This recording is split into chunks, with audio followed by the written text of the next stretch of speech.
Hello, friend. Wherever you are listening from, your bed, your couch, maybe on a rainy walk or curled up under a blanket, welcome. I'm so glad you're here. If it's your first time, make yourself at home. And if you've returned for another long, slow story from the past, thank you. That really means the world. Before we begin, I'd love it if you could leave a comment below telling me where you're listening from and what time it is there. I read every one. Really, it's one of my favorite parts of the day.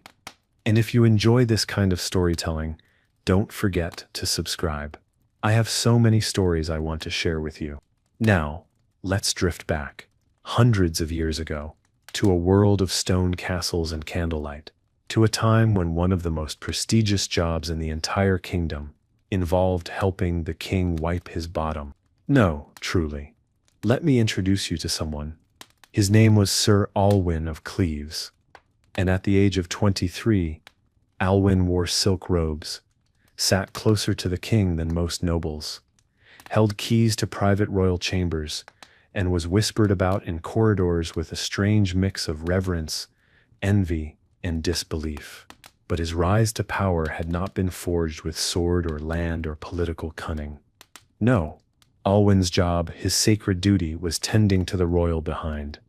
Let's step gently into his story. Alwyn had been born into a crumbling family of minor nobility, the kind whose name still carried weight, but whose purse had long since emptied. The Cleves crest still hung above the hearth in his family's cold manner, a lion gnawing on a pear, a symbol of ferocity and fruitfulness, though neither had been seen in the household for some years. He had two older brothers, both warriors, both already lost to a foreign battlefield, and one younger sister, shy and sweet, who kept birds in her skirts. His mother was stern but sharp, and his father had long since taken to wine and muttering. It was said, though Alwyn himself never quite believed it, that his mother had once been a lady-in-waiting to the queen, and whether through old favors or sheer desperation, she managed to write a letter that found its way to the right desk in the royal palace. That letter began Alwyn's journey to one of the most peculiar and quietly powerful positions in all of England, the groom of the stool. The position had ancient roots. Officially, the groom of the stool managed the monarch's bodily functions, specifically the use of the closed stool, a padded wooden box with a velvet-lined hole, and a pewter chamber pot beneath. But unofficially, it was so much more. In a world where kings were surrounded by spies, traitors, and sycophants, there were few moments where they were truly alone. The one guaranteed place of solitude was the privy. And so, the man who assisted them there, who helped with clothing, hygiene, and dignity, became a figure of rare and intimate trust. Alwyn did not know any of this at first.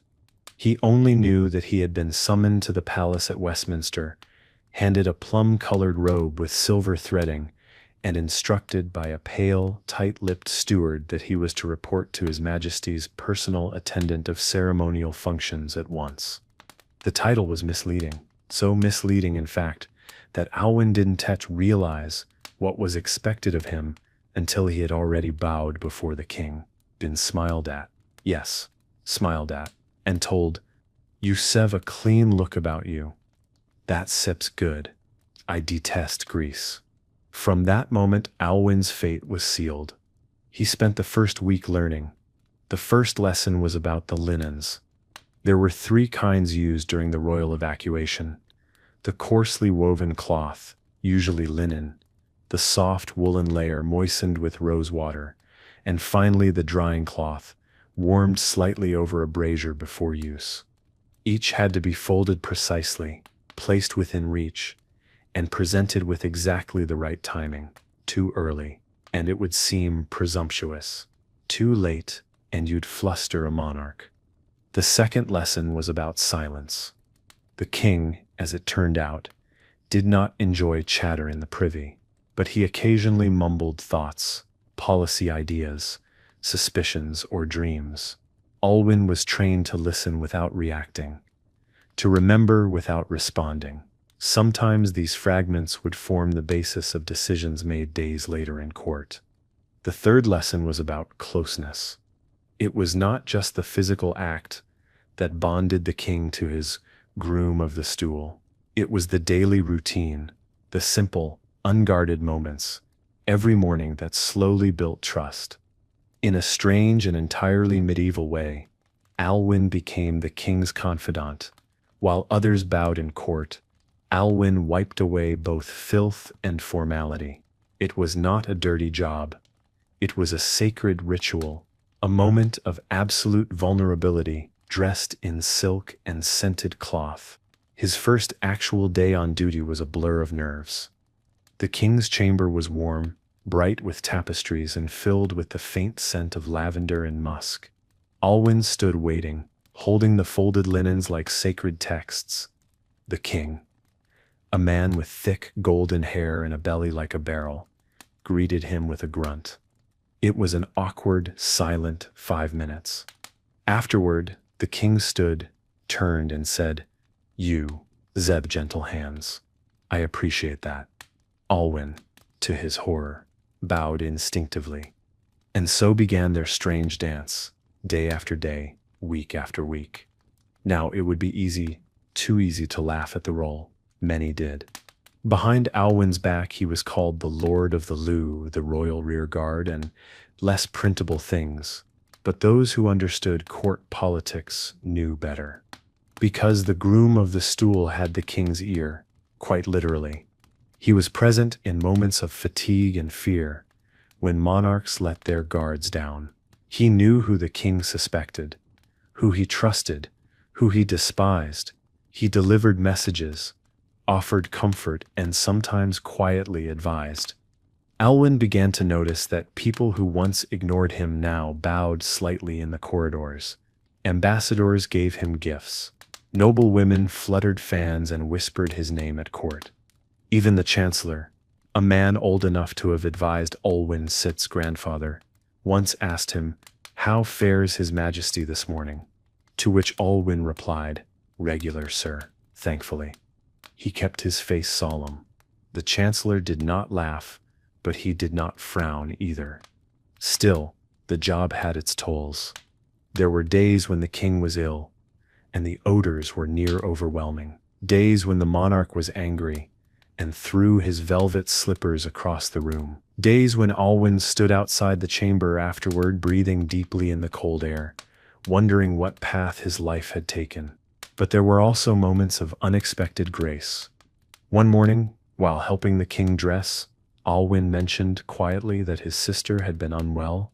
The king, without turning, simply said, "Send for my physician, let him see her." She was better within the week. Another time, when a visiting lord mocked Alwyn Sett's title at a feast, the king looked up and said, "He wipes away more *** C than you ever could, Lord Wendell, and does it with more dignity." The hall went silent. Alwyn never forgot that. There were no paintings of the grooms, no statues, no songs, but there was a kind of quiet nobility in what Alwyn did. He had touched the edge of true power, not through violence or greed, but through trust. And that, in the end, was what made the job prestigious. In a world of masks and daggers, he had been allowed into the most private chamber of all, and treated it like a chapel. There was a morning in late October, when the mist curled low through the palace courtyards like quiet smoke. Alwyn stood outside the royal bedchamber, waiting with a folded towel scented with bergamot oil and thyme, the kind the king preferred during colder months. As he waited, he noticed the servant girl named Elswith, the one with the braid down to her waist, watching him from across the corridor with a look that wasn't quite pity and wasn't quite admiration. For a moment, Alwyn wondered, not for the first time, how it would feel to have a life that did not orbit another man's backside. But before he could finish the thought, the chamber doors creaked open and he was called inside. The ritual resumed, as it always did, with the gentle clearing of the king's throat and the quiet routine that followed. As Alwyn assisted, his mind wandered briefly to a letter he had received the night before, written in his sister's careful hand, telling him of her bird's nest of new finches, and a neighbor who had brought them spiced pears as thanks for the doctor's kindness. He smiled inwardly, even as the king grunted and muttered something about a Flemish diplomat with eyes too close together. Once again, Alwyn made mental notes. Not just about bowel health or complaints of royal digestion, but about which nobles the king spoke of warmly and which ones earned only silence.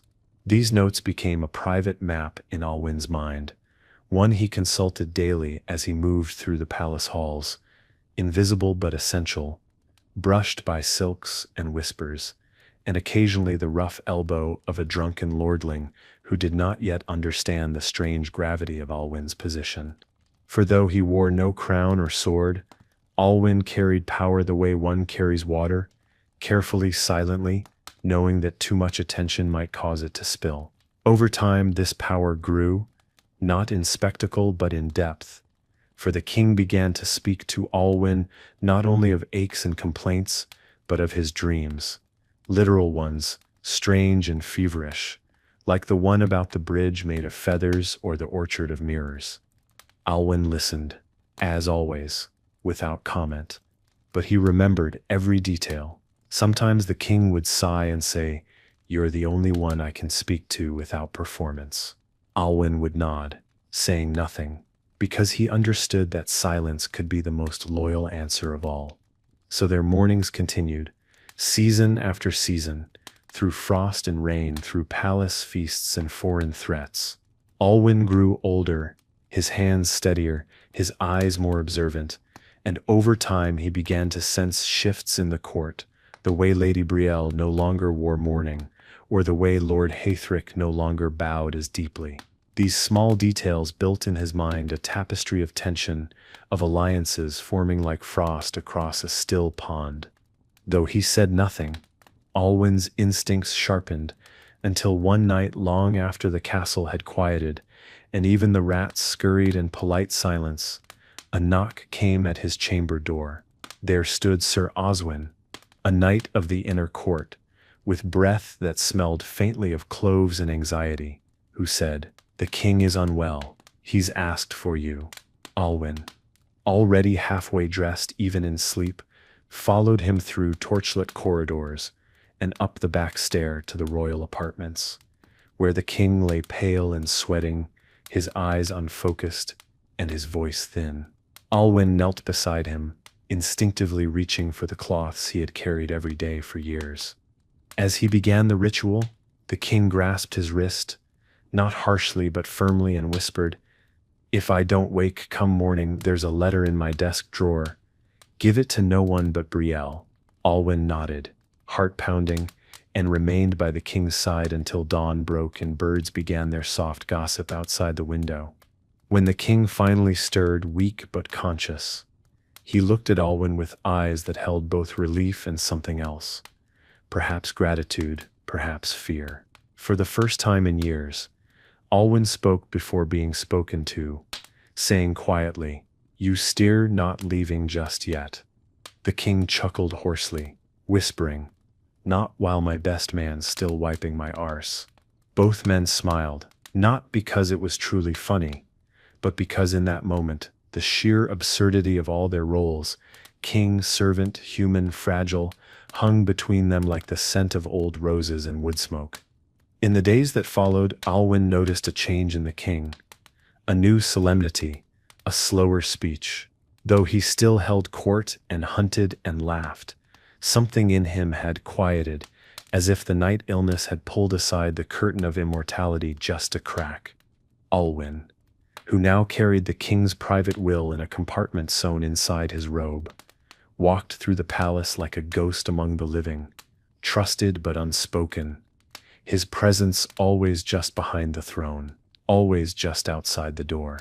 He began to see how even those who mocked him now bowed a little longer, lingered a little closer, hoping that this quiet man with the steady eyes might say something that would hint at what the king truly thought, or what he might do next. But Alwyn never did, because his silence was not just habit, it was protection for himself, for the king, for the fragile order of things. He knew, with a clarity as deep as the roots of oaks, that his job was no longer simply to tend to waste but to hold, quietly and without fail, the dignity of a dying age. Though the world would never sing songs of him or carve his face into stone, Alwyn of Cleves would remain the quiet shadow behind the throne, the keeper of cloth, the listener of dreams. And in that still, strange, sacred duty, he had found something like peace.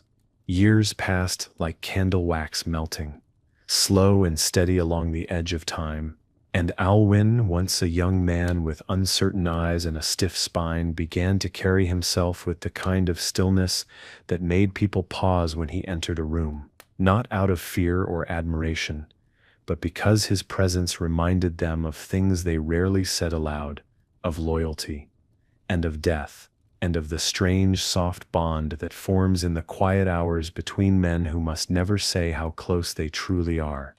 By now, the king had grown heavier, slower, more prone to naps and memory. During their morning rituals, he often drifted into stories of his youth, about climbing trees barefoot or hiding in the grain cellar with a kitchen girl whose name he could no longer recall. Alwyn listened, always with that same soft focus, as if each memory was a relic being handed from one soul to another. It was during one of these sessions, while the king sat with one hand resting absently on Alwyn's shoulder, that he said, "When I die, they'll tear each other apart." Alwyn didn't answer, but the words hung in the air like smoke, and neither man moved until the sunbeam in the room shifted slightly on the stones. And so life continued, full of ceremony and silence, until the day came when a messenger rode through the palace gates, dust-caked and breathless, announcing the death of the heir apparent, Prince Godric, struck by fever on the northern border. The palace, once humming with routine, fell into a kind of stunned mourning, with tapestries drawn and footsteps hushed. Alwyn, who had once helped the boy onto his pony years ago, now found himself wiping the tears of a king who could not speak. During those weeks, the ritual became almost spiritual, each cloth an offering, each gesture a kind of silent prayer. Alwyn began to realize that his role had evolved beyond tradition, beyond duty. It had become something elemental, like water following the shape of a riverbed. It was not long after this that Alwyn was summoned, not by the king, but by the queen herself, a quiet woman with eyes like flint and a voice that carried like bells. She invited him to tea, which was strange enough. As they sat beneath the ivy-shadowed window of her private garden, she poured him chamomile and said, without looking at him, "You've been closer to him than anyone."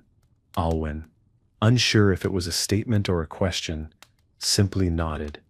The queen looked up and said, "He listens to you." Alwyn said nothing.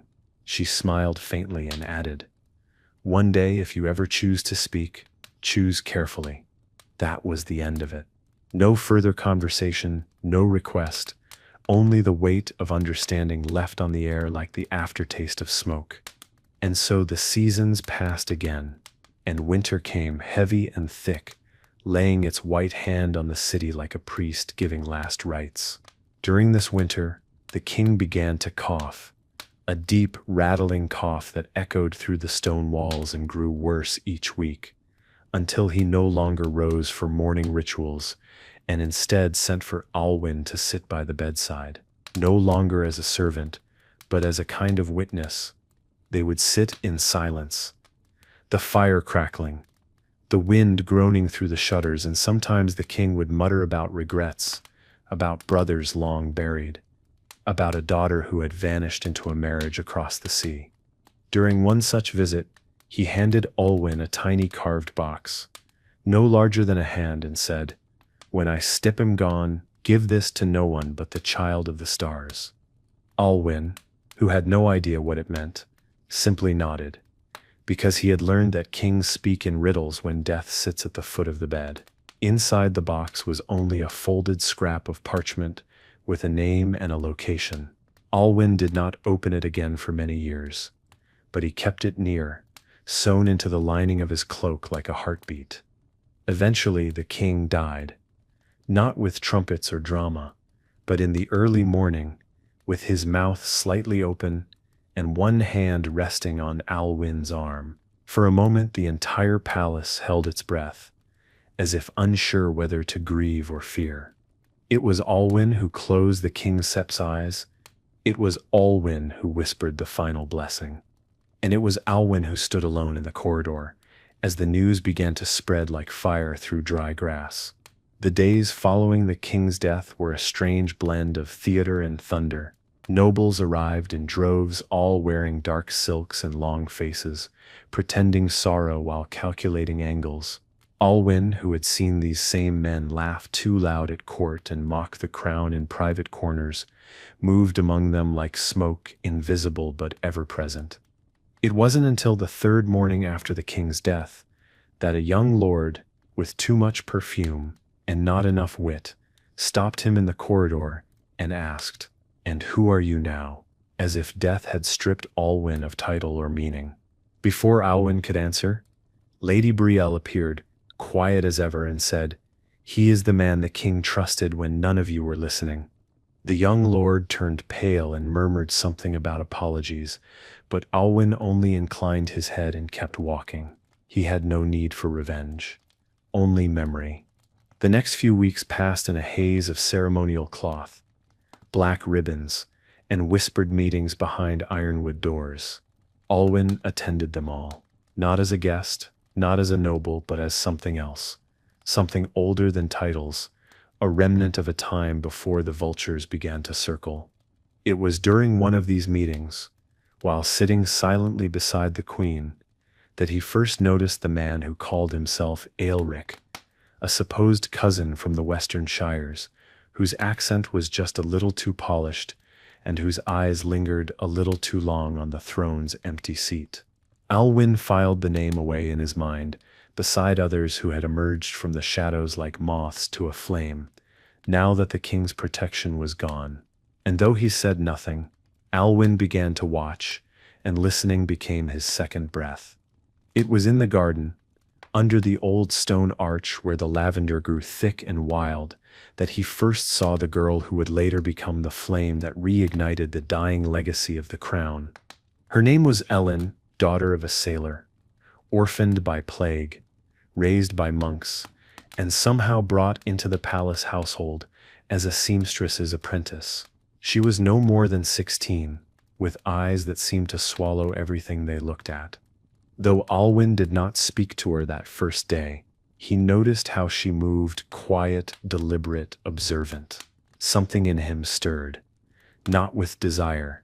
He was far past such impulses, but with recognition, like hearing the beginning of a song long forgotten. Days passed before they spoke. In a corridor dusted with sun where she had dropped a spool of thread, Alwyn, without thinking, picked it up and said, "You star not from here." She looked up, startled, and replied, "Neither are you." That was the beginning of a strange kind of friendship, forged in glances and silences, and brief words passed like coins between fingers. Over time he learned that she read poetry by candlelight, that she stole ink to write her own stories on scraps of cloth, that she had once been whipped for speaking too plainly to a steward. Alwyn, who had once believed his heart was made of dust and duty, felt something shift, not in a romantic way, but in the way an old tree might lean slightly toward a new sapling, protective, curious, knowing it would one day cast shade he would never stand in. It was Ellen who uncovered the truth first, though she didn't know it at the time. She had overheard two noblemen in the kitchens whispering about a box, a name, a piece of parchment, hidden by the king before his death. When she mentioned it to Alwyn, casually as they walked through the empty garden just before dusk, his blood went cold. He led her to his quarters, where, behind a false wall, he kept the tiny carved box, still sewn into the lining of the cloak he wore the night the king died. When he opened it and showed her the folded parchment, she gasped. The name written on it was one she had seen in the abbey ledgers as a child, a name marked in red, a symbol of noble blood hidden in monastic records. The location was not a castle or city, but a forest glade known only to hunters and hermits. Together, Alwyn and Ellen began to piece together a legacy not just of inheritance, but of survival. The name on the paper was not that of a bastard or distant cousin, but of a hidden child born in secret, raised in shadow, believed by all to be lost in infancy. Alwyn understood then why the king had entrusted him with the box, why he had said child of the stars. The child had been born under a rare alignment, a moment the astrologers had whispered about for years. And now, with the crown vulnerable and vipers circling, the last true heir might be nothing more than a myth sewn into the cloak of a forgotten groom.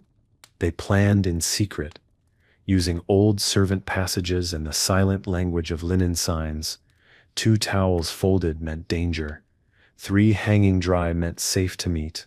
Ellen proved herself again and again, slipping past guards, copying records, even bribing a senile monk to recall the hidden glade.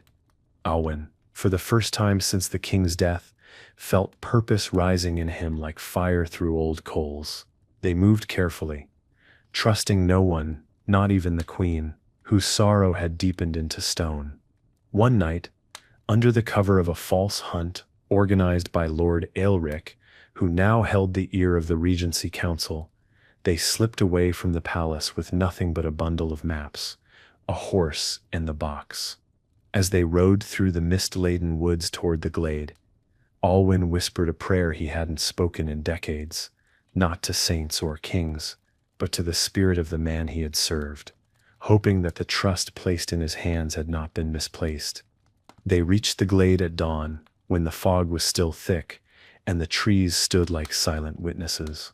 There, in a small cottage, half swallowed by ivy, they found an old woman tending a fire. Beside her stood a boy, no older than 14, with dark eyes and a face that made Alwyn's breath catch in his throat. It was the face of the king in youth, sharp and steady and full of secrets. The woman said nothing. She only nodded, as if she had been waiting all these years for the knock at her door to finally come. The boy's name was Kedmon, though the woman called him Cade, and he looked at Alwyn and Ellen, not with fear but with a steady curiosity, as if he had known somehow that they would come. Alwyn felt the world narrow in that moment, not in panic, but in clarity, the way a blade is honed down to its edge. He stepped forward, bowed slightly, and said the words he had never spoken aloud. "Your father sent me." The boy blinked once, then nodded slowly.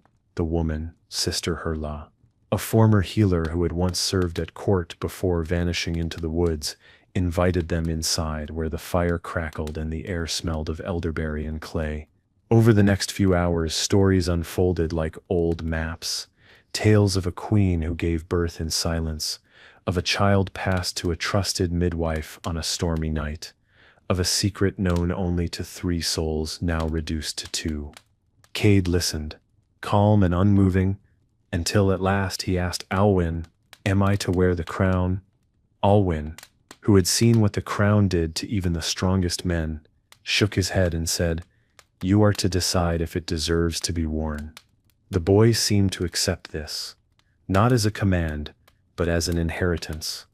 They stayed for 3 days, gathering what they could, teaching what they must. On the morning of the 4th, they rode back not with fanfare but with purpose, Cade dressed as a page, Ellen as his sister, Alwyn as their quiet guardian. When they reached the city walls again, the guards barely looked twice, for they were not looking for a boy with royal blood hidden in plain sight. They were watching for armies, not for stories walking upright. Inside the palace, the old world had begun to rot at the edges. Ulrich had moved quickly, securing the favor of certain lords, planting rumors, elevating puppet advisors, and even whispering of marrying into the line to secure unity. But there was no unity. Only trembling silence and the smell of dust where banners once flew. Alwyn, who had returned with nothing but a page and a sealed box, was seen as a relic of a past many now found inconvenient. Yet he moved through the corridors with the same quiet steps, and those who knew better gave him space. It was Ellen who re-entered the Queen Sep's chambers with a boldness that startled even the guards. She placed the box on the table and whispered, "He is here."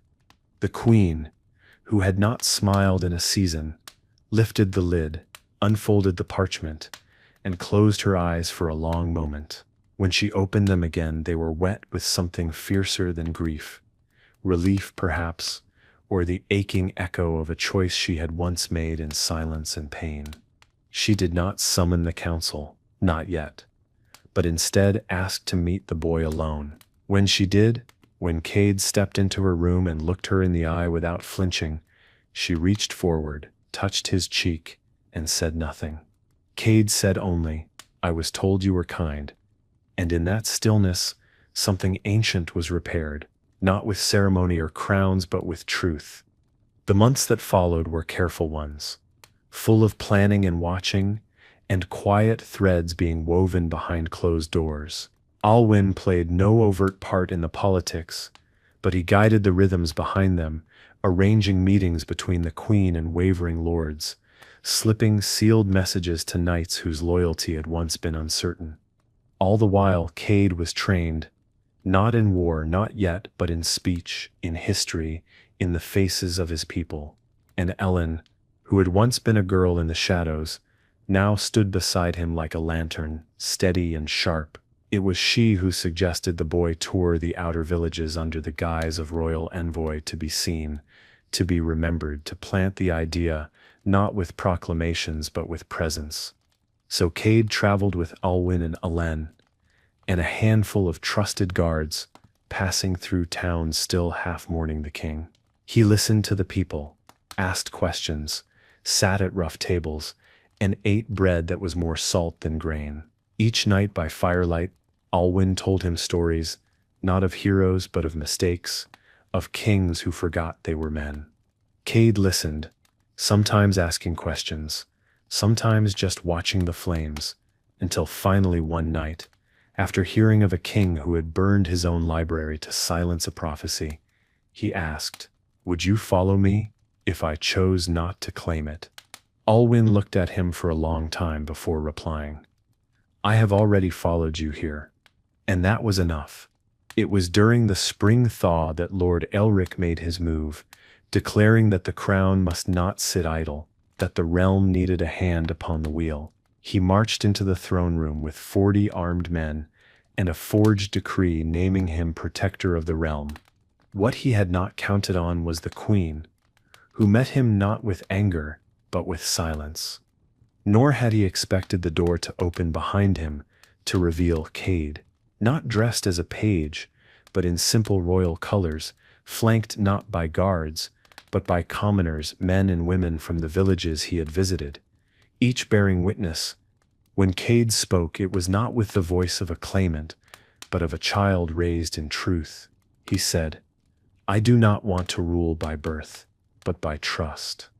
The room, heavy with history and tension, held still as the Queen stood beside him and simply said, "This is the last son of your king." That was all it took. Some knelt immediately, some hesitated. Aelric shouted and drew his blade. But it was Ellen who stepped forward, a dagger hidden in her sleeve, and disarmed him with a movement too fast for the eye. When the guards dragged him away, the throne stood not as a symbol of conquest, but of choice. Cade did not sit in it that day. Instead, he placed a book upon it, a ledger of the names of every village he had visited, and said, "Let this be the beginning." In the days that followed, there was no coronation, no fanfare, only work, slow and human. Alwyn watched it all with the quiet pride of a gardener seeing spring after a long frost. He never sought a title, never asked for land or gold, though both were offered more than once. He chose instead to live in the modest chambers he had occupied for years, still rising early, still walking the gardens in silence. Sometimes, when the dawn was gentle and the castle still slept, Cade would meet him there, the boy now a young man, the fire in his eyes tempered but never dimmed. They would speak of little things, birds nesting in the rafters, a new steward who snored, Ellen's habit of muttering lines of poetry while she stitched. And once as they watched the first snowfall, Cade said, "You could have ruled this kingdom from behind the curtain." Alwyn smiled, replying, "Some thrones are heavier than they look." When Cade asked what he had carried all those years, Alwyn said simply, "Trust." The young king nodded.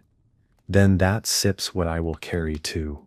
And so it was that the boy became a ruler not by blood but by story, not by conquest but by the hands that had steadied him, cleaned him, believed in him, and Alwyn, the man who had once held nothing but cloth and silence, became the thread that stitched a kingdom back together, not with power but with care. When he died, many years later, in his sleep, the castle bells rang not for a lord or a knight, but for a servant, a shadow, a listener. The people gathered not to mourn a hero, but to thank a man who had once wiped away what others could not bear to face, and in doing so, had preserved the crown itself. Alwyn was buried without spectacle, just as he had lived, modestly, beneath the yew tree in the lower garden, where the petals often fell like slow rain. The queen, older now and wrapped in gray silk, placed a single sprig of lavender on the wooden box that held his bones. No speeches were made, no trumpets played. Cade stood with his hands folded, head bowed, his eyes closed, not in grief but in something deeper, as if listening for Alwyn's voice in the rustling branches above. Ellen stood beside him, a half step back, quiet as always. A small group of servants gathered too. Those who remembered how the old man used to nod to them in the mornings, how he would offer a spare apple or ask after a limp or cough. They spoke of him in hushed tones after, as though he were still listening from the shadows, still watching with those calm, ever-steady eyes. The sun was low by the time Cade spoke.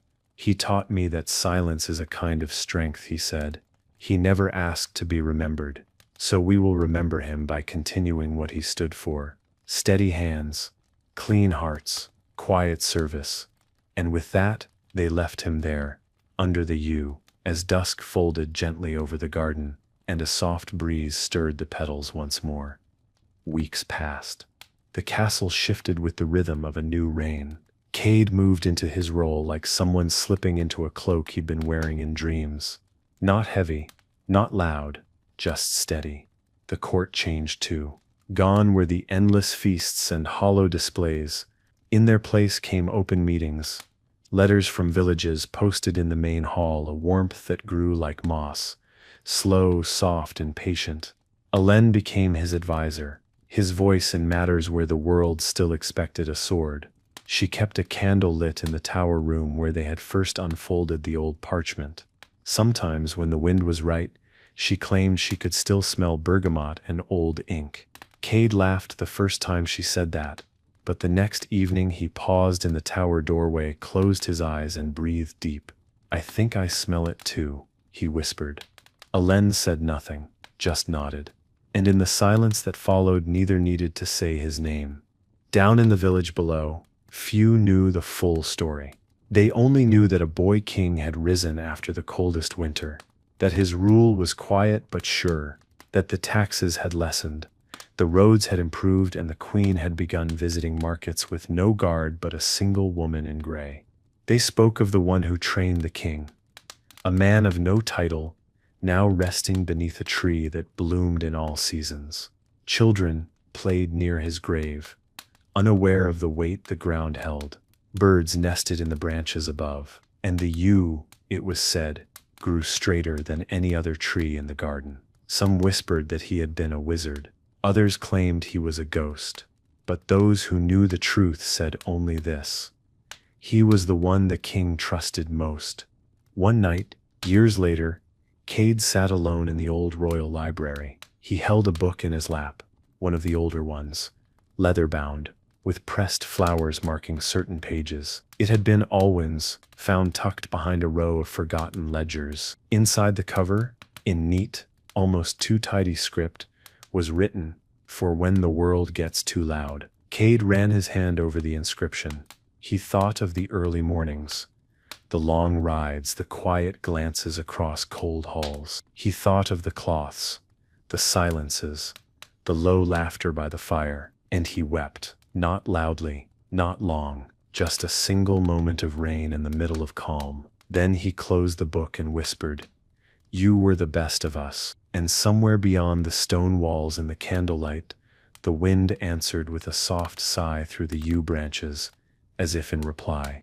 And so it was that a kingdom stood, not on conquest or blood, but on trust. A kind of trust few noticed, and fewer still understood. The kind passed in silence, held in hands that never trembled, and stitched together through years of service without spectacle. Alwyn of Cleves, groom of the stool, keeper of the king's peace, listener of secrets, was remembered not in songs but in the quiet moments, the ones where peace is chosen over pride, where dignity is defended, not with blades but with patience. And when future kings asked how a realm could be kept whole, old advisors would sometimes smile and say, "It starts with knowing where to place your trust, and who to let close." And somewhere deep in the gardens, under the ever-blooming yew, the roots grew deeper still. Years after Alwyn's death, the castle remained quiet in its power.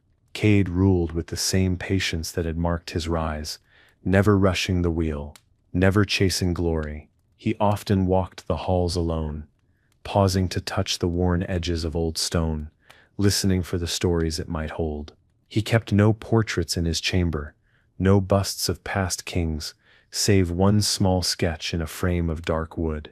It had no name beneath it, no title, just the image of an older man in a robe, sitting beneath a tree with his eyes half closed as though mid-thought.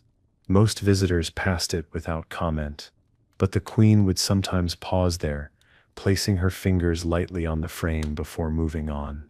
Ellen, now the high advisor in all but name, had once found Cade standing before it just before dawn. "I wonder what he'd say about all this," he murmured. "He'd probably ask when you last ate," she replied. Cade smiled, and he'd be right. Then they stood there for a while, saying nothing more. Stories of Alwyn began to drift beyond the palace walls. Slowly at first, a mention here, a name there. He became a lesson told to young pages. Not all power is loud, not all greatness shouts. Minstrels began to change the old songs. Instead of valor and blood, they sang of wisdom wrapped in silence, of a man who served and saved without ever raising his voice. In one tale he was said to have healed the king with nothing but calm hands and warm cloth. In another, he was described as the only man the king ever feared, not because of threat, but because of the weight of truth. Children in distant towns began to say his name with wonder, as if he were half man, half magic. And though Cade never encouraged such stories, he never corrected them either. He knew the truth was both simpler and more powerful. Alwyn had been a man, just a man, but in being so completely himself, unmoving, unshaken, he had changed the fate of a kingdom. The yew tree, as seasons passed, became a place of quiet pilgrimage. Servants often left fresh cloth beneath it. A strange habit, but one that no one questioned. Sometimes it was finely woven linen, sometimes it was old, patched wool, sometimes it was embroidered with initials, or messages sewn into the edges, little prayers, quiet thanks. Once, a girl left a single rose wrapped in a cloth stained with ink. Cade found it there and smiled. He would have liked her, he said aloud. He liked the ones who didn't hide their hands. The head gardener, overhearing, nodded. He always asked after the Callises. And so the tree remained, not a monument but a memory made living, bending only slightly in the wind, roots deep, branches wide. There came a time, as all times do, when Cade began to slow. His beard turned gray, his hands less steady. Ellen, ever beside him, noticed first. She started taking more notes, walking half a step ahead instead of beside. She did not mention it aloud. He did not protest. They simply shifted, the way rivers shift with the bank. He trained his niece in the ways of statecraft, not by rules but by walking, observing, asking questions no one else bothered to ask. "Who eats last?" he once asked her. "Why does it matter?" she said. "Because that's where unrest begins," he replied. "And peace, if you listen." She nodded, unsure, but she would remember it later. As he grew older, Cade spent more time in the garden. He often sat by the yew tree reading old letters or holding the small box Alwyn had once kept hidden. It was empty now, but he said it helped him think. "What's in the box?" children would ask him. He'd smile, a secret that already did its work. In the final year of Cade's life, he asked for a simple thing: that no crown be placed on his head when he died, that no statues be raised. Only a letter be written, placed in the archive, telling the full story not of his reign but of the man who helped him begin it. He dictated it to Hélène one quiet evening, voice calm, hands folded. She wrote every word, no title, just, "To the one who taught me how to rule." And in it, Cade detailed the cloths, the firelit silences, the glances that held kingdoms. When he passed, Hélène did not weep in front of others. She stood by the yew tree, hand on its bark, and whispered, "He remembered." And from then on, when people asked why peace had lasted so long, why justice had felt more fair, why no war had come to divide the land, the answer was simple: because a king was raised by a man who listened before he spoke. Years turned quietly. The kingdom endured, not with thunder, but with rain and roots, with steady harvests and fewer battles, with laws rewritten in ink instead of blood. The story of Alwyn passed into something softer than legend. It became a whisper shared by scribes, by stewards, by the tired ones who cleaned halls long after others had gone to bed. New rulers came. They brought with them new thoughts, new fears, new pride. But the story of the man who once tended to the king with a basin and a cloth never faded. It changed shape. In some towns, Alwyn was said to have been a priest in disguise. In others, a knight who had chosen the brush over the blade. But the feeling of the story remained. The reverence, the stillness, the sense that someone once had done something great without needing the world to notice. And that idea, more than any sword or speech, stayed. In the third generation after Cade, a child named Tomlin began to ask questions. He was not the son of a king, nor a noble, just a boy who swept the corridors of the royal archive. But he was curious. He noticed that in the list of royal advisors, one name appeared more often than most. Not always in bold ink. Sometimes just a margin note, a side mention. Alwyn present, Alwyn silent, Alwyn assisted. He followed the name like a trail through old vellum and cracked seals. He found the letter Cade had written, buried deep in a drawer marked with dust and ribbon. He read it 3 times in silence. Then he read it aloud, once, to the empty room. And he wept, quietly. The kind of tears that fall when something finally makes sense. That night he lit a candle and wrote in his journal, "It is not the crown that rules.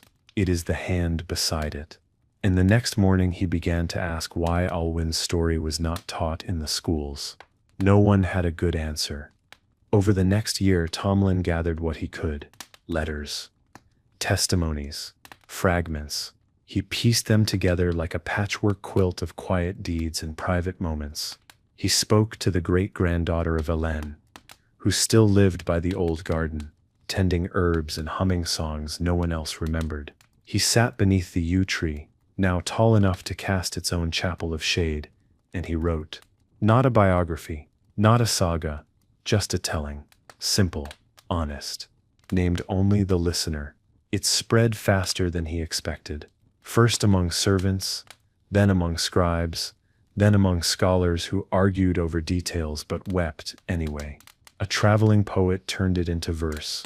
A candle maker in the South began printing a line of candles called Quiet Honor, and somewhere far from cities and courts, a child fell asleep hearing the story of Alwyn for the first time, dreaming of linen, of warmth, of holding still when the world turns loud. Centuries passed. Wars came as they always do. Some thrones fell, others rose, new languages were spoken in old towers, names were changed, old books burned. But in the corner of a rebuilt castle, in a low stone alcove no one had ever thought to tear down, the yew tree still stood, bent but alive. And beneath it, carved in weathered stone by hands long gone, just 4 words. He served in silence. Pilgrims still came, some out of habit, some out of hope. They left cloth, even now. A strip from a shirt, a child's blanket, a wedding veil, each one a thread, a thank you, a remembering. One spring, a queen from across the sea visited. She stood before the tree for nearly an hour, guards keeping their distance. When she finally spoke, it was only this: let them teach their sons this man's name. And in a room lit by firelight, a man now older, speaking to no one, and yet to everyone, finishes telling this tale. Maybe he sits by a window. Maybe you hear rain tapping gently in the background. Maybe your eyes have grown heavy. That's all right. Let them. It's what Alwyn would have wanted.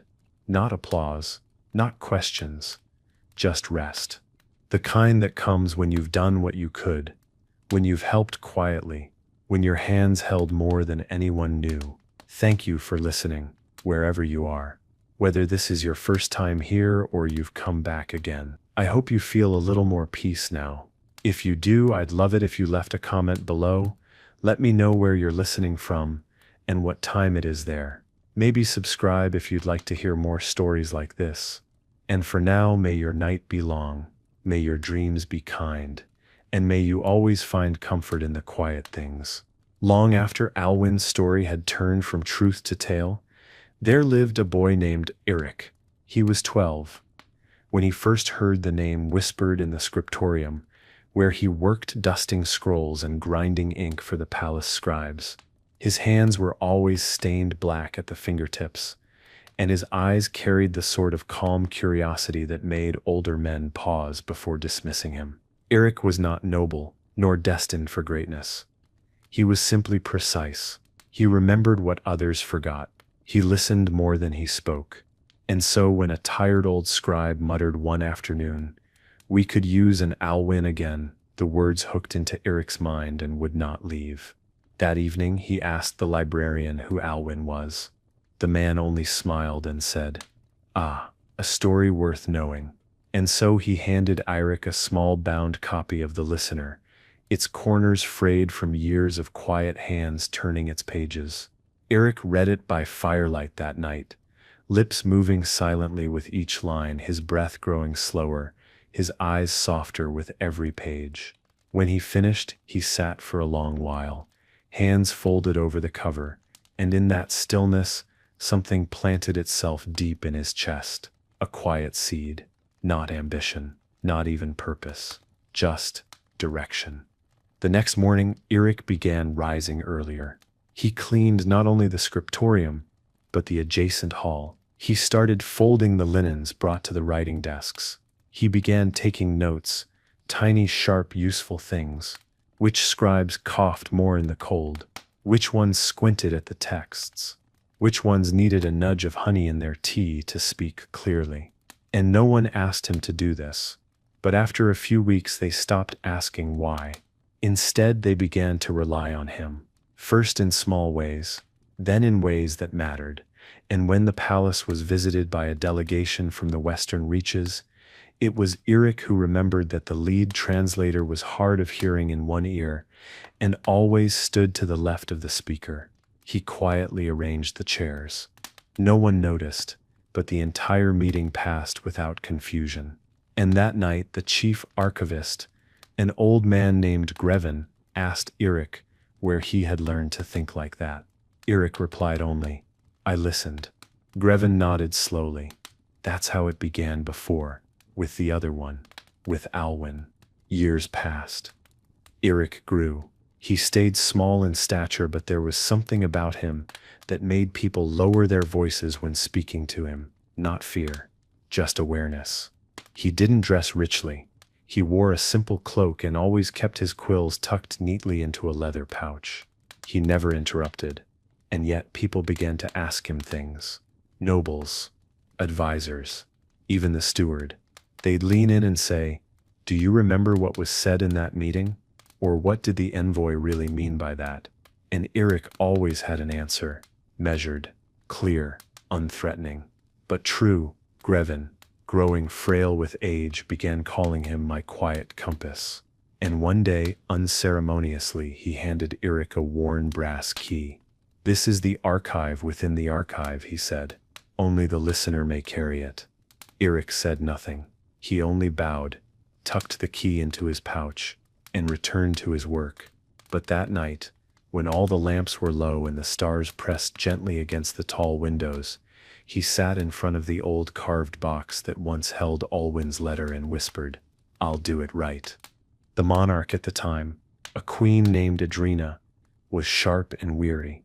She had inherited a peaceful kingdom, but peace, as she knew too well, was not stillness.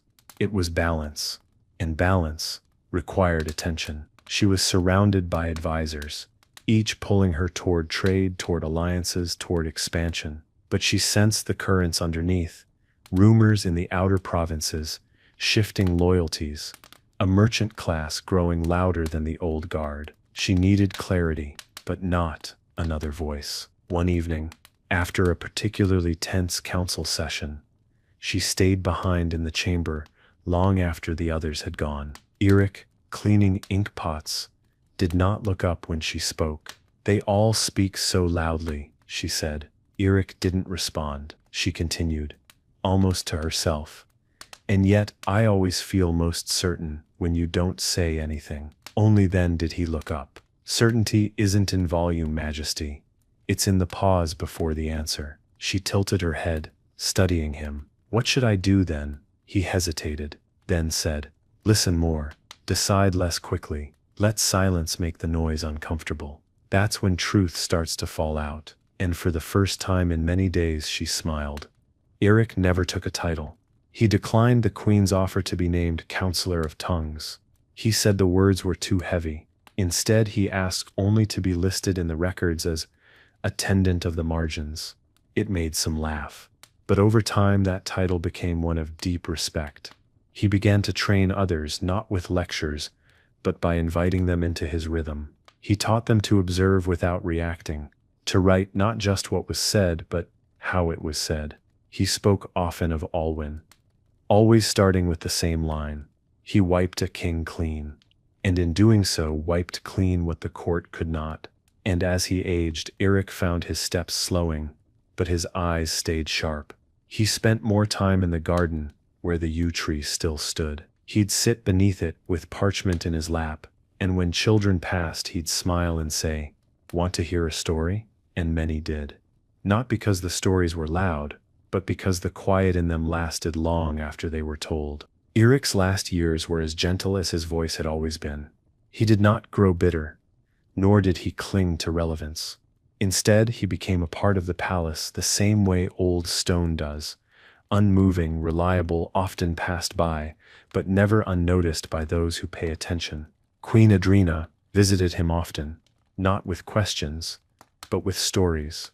She would sit by his side in the garden and speak of her fears, her failures, the things she could never admit in court, and Eric listened.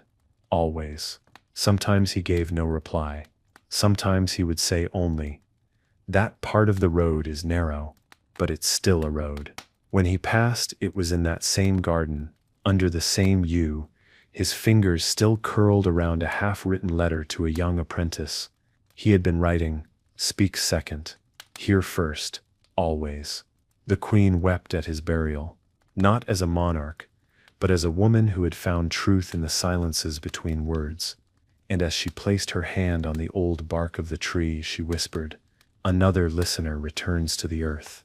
After his death, something quiet but profound began to shift in the way the realm understood service.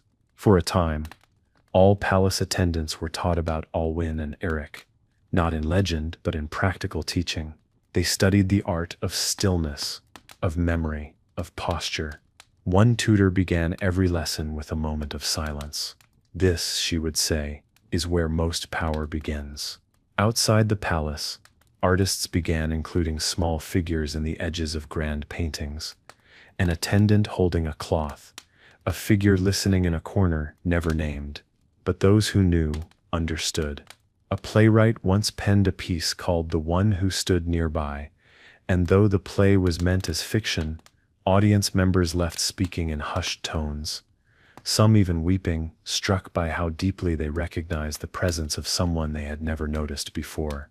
The listener, once a name half lost in margins, had returned as a mirror, and many began to see themselves reflected in its still surface. Edrina ruled for many years. She was not the most famous queen, nor the most celebrated, but her era became known as the Quiet Bloom. Trade flourished. Peace held.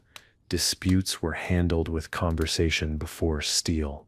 And when she finally passed the crown to her daughter, a girl named Marith with sharp eyes and quiet hands, she left behind one instruction: find your listener, and let them teach you how to wait.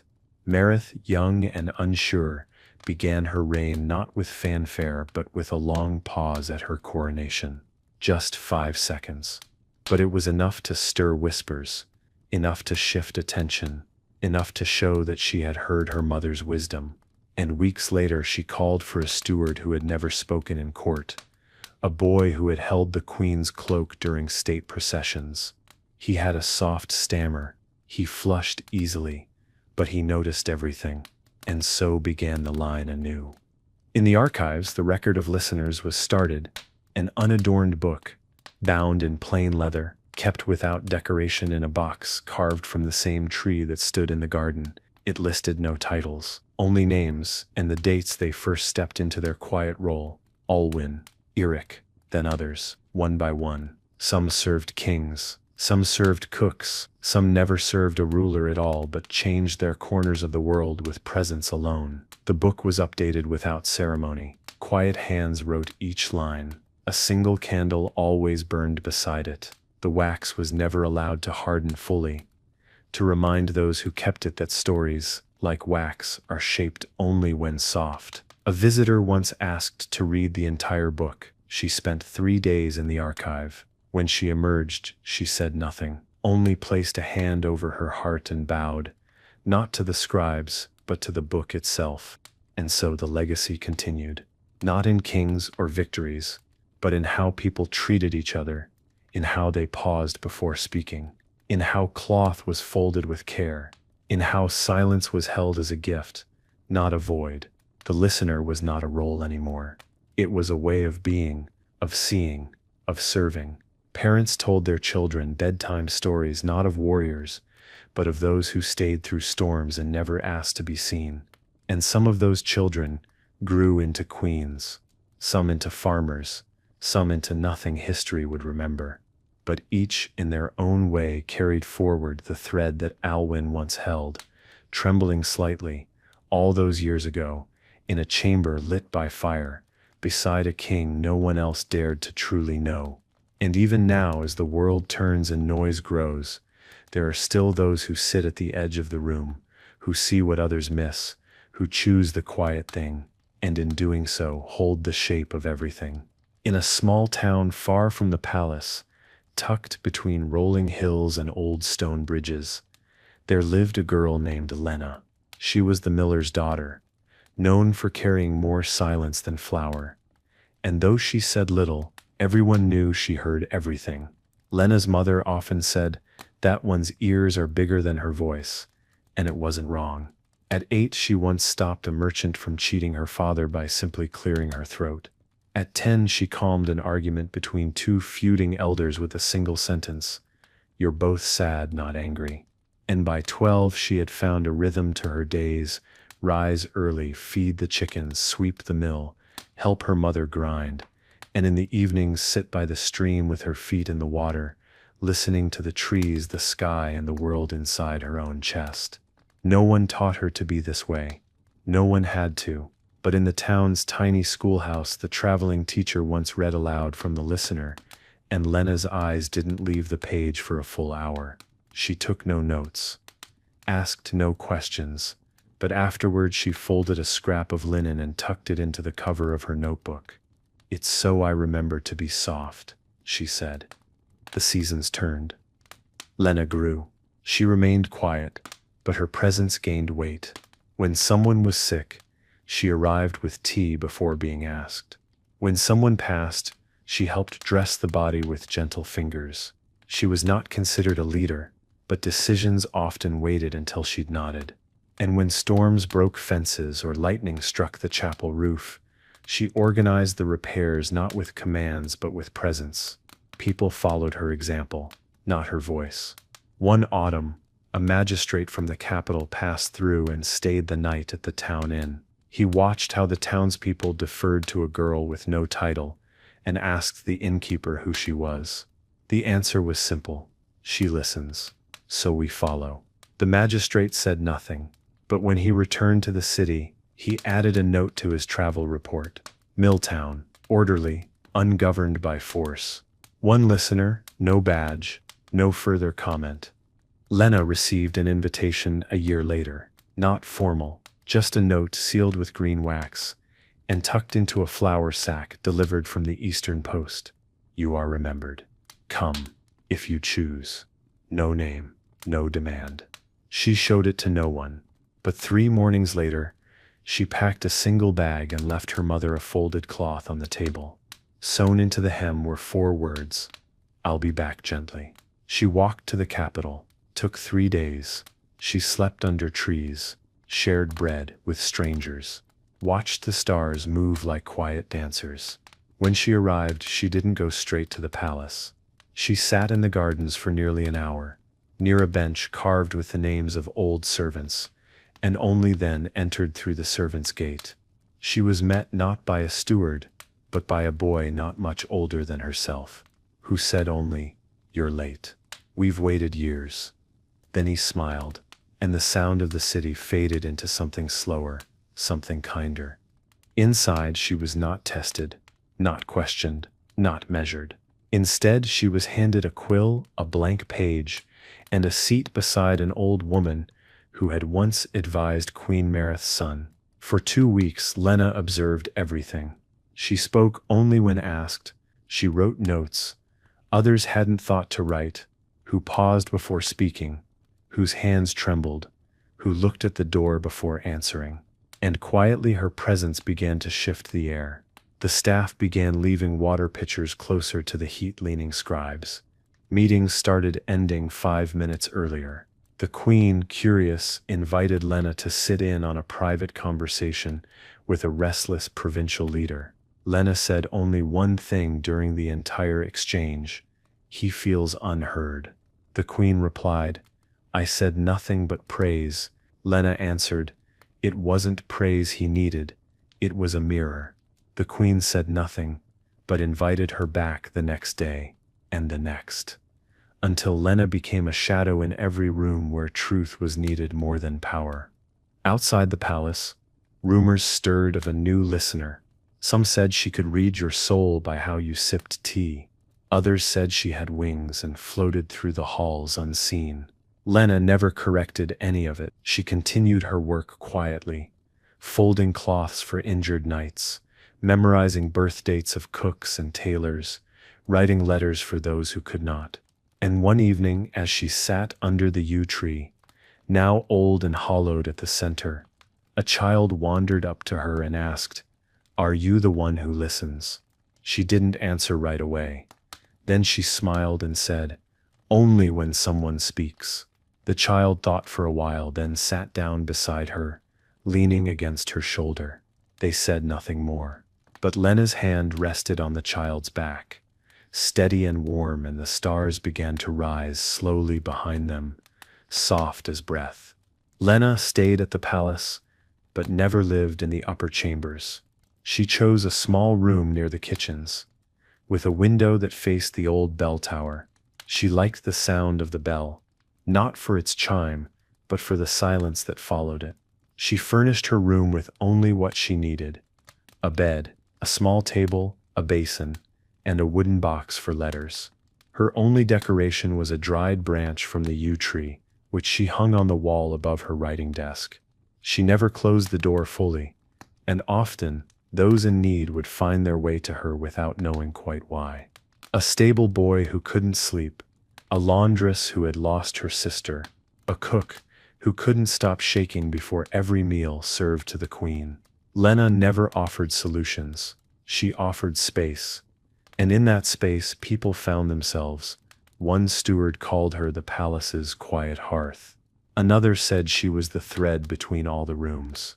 Lena only smiled when she heard these things, and when asked what her role was, she always gave the same answer: I notice.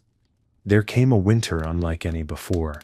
Heavy snow fell early and did not leave. The outer provinces froze. Roads vanished. Stores dwindled. The palace remained warm, but the weight of the suffering beyond its walls pressed inward. Protests began, not violent, but desperate. Crowds gathered at the gates. Letters arrived in stacks, each marked by trembling hands. The queen held council after council.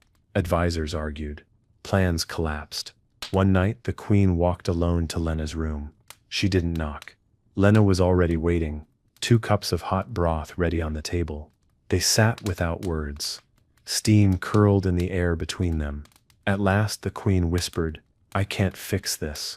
Lena replied, It doesn't need fixing. It needs tending. The queen looked up, tired, hopeful. How do I begin? Lena handed her a blank page. You write to them, in your own hand, not to explain, just to say you see them. And that night the queen wrote until dawn.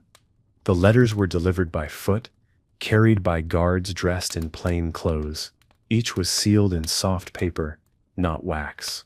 Inside, just a single sentence. I see you. I am still listening. The effect was immediate. Not perfect, not political, but human. In villages where the letters arrived, people wept. They read them aloud in meeting halls. They pinned them to walls like prayers. For many, it was the first time they had felt named by power without being commanded. In the palace, word spread of what Lena had suggested. Some scoffed. Others nodded with respect. But no one argued that something had changed.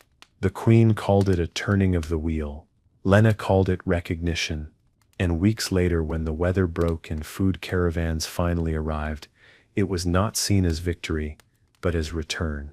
And for that return they thanked the girl who had once listened beside a stream. Years passed. Lena's hair darkened, then lightened again with streaks of gray. She remained ageless in presence, always calm, always watching. She trained others not by lesson but by example. She welcomed those with still hands and wondering eyes. She taught them to read silence like script, to breathe before answering, to remember what wasn't said. And slowly a circle formed around her, gardeners, scribes, attendants, even guards, each of them shaped by her rhythm, each one carrying a thread of the listener's work. When she was invited to speak at court gatherings, she declined, but she sat at the edge of the room, and more than once, a decision shifted because her eyes flicked downward or her brow tensed. She became a compass not through power but through presence. And those who paid attention followed her gaze the way ships follow stars. When the day finally came that Lena could no longer walk without pain, she moved her chair closer to the window. From there she watched the seasons like a slow play. She wrote fewer letters but still folded cloths. She kept a box of them in her room, each one neatly stacked, stitched with care, waiting to be given. And when she passed, it was not with ceremony. There was no procession, no drum, just a single note posted in the palace kitchens. Lena has gone back to the quiet. For hours the halls fell still, halls fell still. And then slowly people began placing folded cloths by the yew tree once more, each one different. Some embroidered with tiny stars, some plain, one with a message stitched into the hem. I remember how you noticed me. And the wind, soft and solemn, lifted each thread gently into the morning light, as if carrying her name back into the folds of the sky. Among those who had sat at Lena's feet was a boy named Calrin. He had arrived at the palace as a messenger's apprentice, quick-footed and wide-eyed, always a step too fast, his words tripping over each other like pebbles in a stream. He had been assigned to deliver notes to the outer wings, low priority, minor errands. But one morning, hurrying through the west corridor, he passed a room with the door slightly open. Inside, Lena was folding cloth, slowly, with perfect care. She looked up only once, met his eyes and said, "There's no prize for rushing." Calrin blinked, then nodded and kept moving.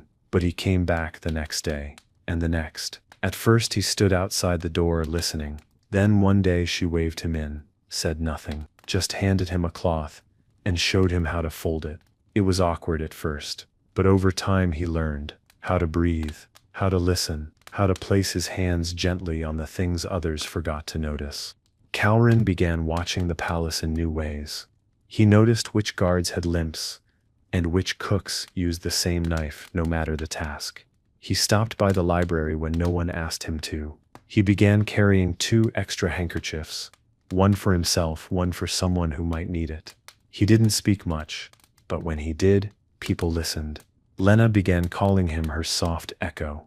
She never gave him instructions, only presence. And when her health began to fade, it was Calrin who read to her in the evenings, sitting by her chair, the candle between them dancing quietly on the walls. The night she passed, he stayed beside her body until dawn, folded the cloth over her hands himself, sat in silence until the birds began to sing. Then he rose, walked to the yew, and stood there without moving for an hour, his eyes open but unfocused, as if remembering something he had never lived through. After Lena's passing, Calrin was offered a formal title. He declined. He said he hadn't earned anything, but he did accept a key, a small, smooth stone, with a hole drilled through the center, passed from hand to hand by those who kept the listener's archive. He wore it around his neck, on a leather cord, said it helped him remember stillness. He began teaching others, quietly, never in groups. One by one, he watched for those who tilted their heads when others spoke, who looked at the floor when a lie was told, who touched their sleeves when afraid, and when he found one, he would invite them to walk with him, just once, around the courtyard. That's how it always began. One circle, one question. What did you see? Most answered with what they'd heard. He would shake his head gently. Not what you heard, what you saw. Over time their answers changed, and in time, so did the way they moved. Years passed, and Calrin became a quiet fixture of the palace. He never wore robes, never took a seat at the council table, but he was always present. And he was consulted often, not formally, but genuinely. One diplomat once asked him, "What's your role exactly?" And Calrin had smiled and said, "I set the weight of the silence in the room." No one knew exactly what that meant, but they knew it worked. Conflicts eased when he was near. Anger cooled faster. Decisions felt less rushed. He was not a judge nor a scholar, but when he cleared his throat, kings leaned forward, and when he said nothing at all, queens sometimes stopped mid-sentence. There was something grounding in him, as if the room settled itself around wherever he stood. When Calrin grew old, he moved into the same room Lena had once used. The dried yew branch still hung above the desk. He added nothing to the walls, only placed a bowl of smooth stones by the window, each one marked with a single letter. Every week he would choose one, hold it, carry it in his pocket. Sometimes it was P for patience, other times W for witness. Once it was E for enough. And when he passed quietly without ceremony as the sun slipped behind the garden wall, those who had trained under him each took a stone from the bowl, carried it home. And when asked what it meant, they each gave a different answer. But they all ended with the same thing. He taught me to stay. There came a time when the listener was no longer thought of as a person. Not in the way kings and queens were. The listener became a shape, a pattern, a presence that passed through generations like water through stone, slow, shaping, persistent. Children learned the word early, not as a title but a kind of role you stepped into only when needed. A teacher would pause a lesson and say, "We need a listener now," and a child would step forward, quiet and watchful, hands clasped behind their back, saying nothing, but softening the room with their stillness. It was not about wisdom. It was not about knowing what to say. It was about holding the weight of the moment until it stopped shaking. In time, schools began teaching the listening hour. Not with books, but by sitting together without speaking, learning how to hear the world hum beneath the noise. Some children cried during those hours. Others laughed, but all left changed somehow. In the southern ports, where trade moved faster than breath, and markets rang with bells and barked prices, a boy named Sen lived in a cramped apartment above a tannery. His father was always busy, his mother always tired. But Sen watched. He watched the way people avoided looking up when they were hungry. He watched how the dock workers all rubbed their wrists at the end of their shifts. He watched how his sister always asked if the door was locked twice, even when it clearly was. He didn't know what it meant to be a listener. He'd never heard the stories, but he knew how to notice. At 12, he began carrying extra water cups on his tray at the inn. At 14, he learned to tie bandages from an old sailor who'd split his palm.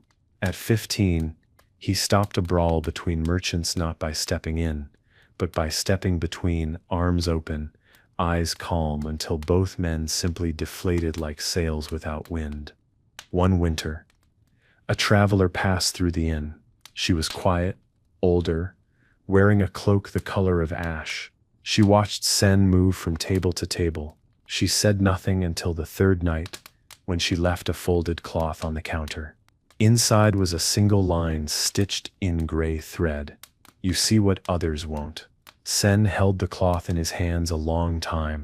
The woman was gone the next morning, but the cloth stayed with him, folded neatly beneath his shirt for the rest of that season. It warmed him more than any coat, and it told him without needing explanation that there were others like him. Not many, but enough. Sen didn't leave his town. He never became famous. But over the next 20 years, the port changed. Violence lessened. Disputes shortened. The inn became a meeting place for quiet decisions. A little shelf in the back held scraps of cloth, left by strangers and travelers, each one folded, each one different. No one ever said who started the tradition. No one had to. Sailors began saying, "If you're lost, go where the folded cloths are." Some thought it was superstition, but when you entered the inn and saw them all lined up like prayers, something in you eased. Sen aged slowly, gently. When he was old, a boy asked him what he had done for the town. Sen smiled, tapped his chest, and said, "I stayed. That was all." And in a tower far from the sea, a girl with ink-stained fingers copied Sen's story into the listener's archive. She had never met him, but someone had sent a letter, told the story, folded it into a cloth, and now it would stay. She wrote without rushing, candlelight flickering beside her, wood smoke drifting faintly from the hearth. She paused once, to sip tea, and thought about how many names had been written here.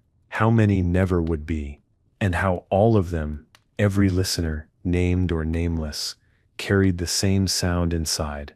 Not silence exactly, but something deeper. The sound of noticing, the weight of stillness. And with a steady hand she finished the page, folded a small corner, blew out the candle, and let the room return to quiet. In a bustling town where buildings leaned inward, as if whispering secrets to one another, there was a small school at the end of a quiet lane. Inside that school, in the third room on the left, sat a teacher named Mirelle. She had no grand degrees, no awards, just soft eyes, worn boots, and a voice that barely rose above the turning of a page. Her students were ordinary, and so was she, in most ways. But there was something about her presence. The way her hands never rushed, the way she waited 3 full seconds after every question before allowing answers, the way she always noticed the child who wasn't raising their hand. She never told them what she was doing. But her students began doing it too. They listened longer, paused more, fidgeted less. One day, a parent stopped her after class and asked, "What are you teaching them?" Mirelle smiled and replied, "How to hold space." She had never heard of Alwyn, not in name, but when she was 10, her grandmother had given her a tiny book of stories stitched by hand. No title, just tales about people who held peace like a bowl of water, carefully with both hands, not spilling it even when the ground shook. Mirelle had read the stories so many times the binding gave way. She stitched it back together with green thread and kept it in her desk drawer well into adulthood. Sometimes before a particularly restless day, she would open it, trace her fingers along the creases, and whisper the same line her grandmother had told her, "Be the quiet voice that steadies the loud ones." It became her compass, not a command, just a direction.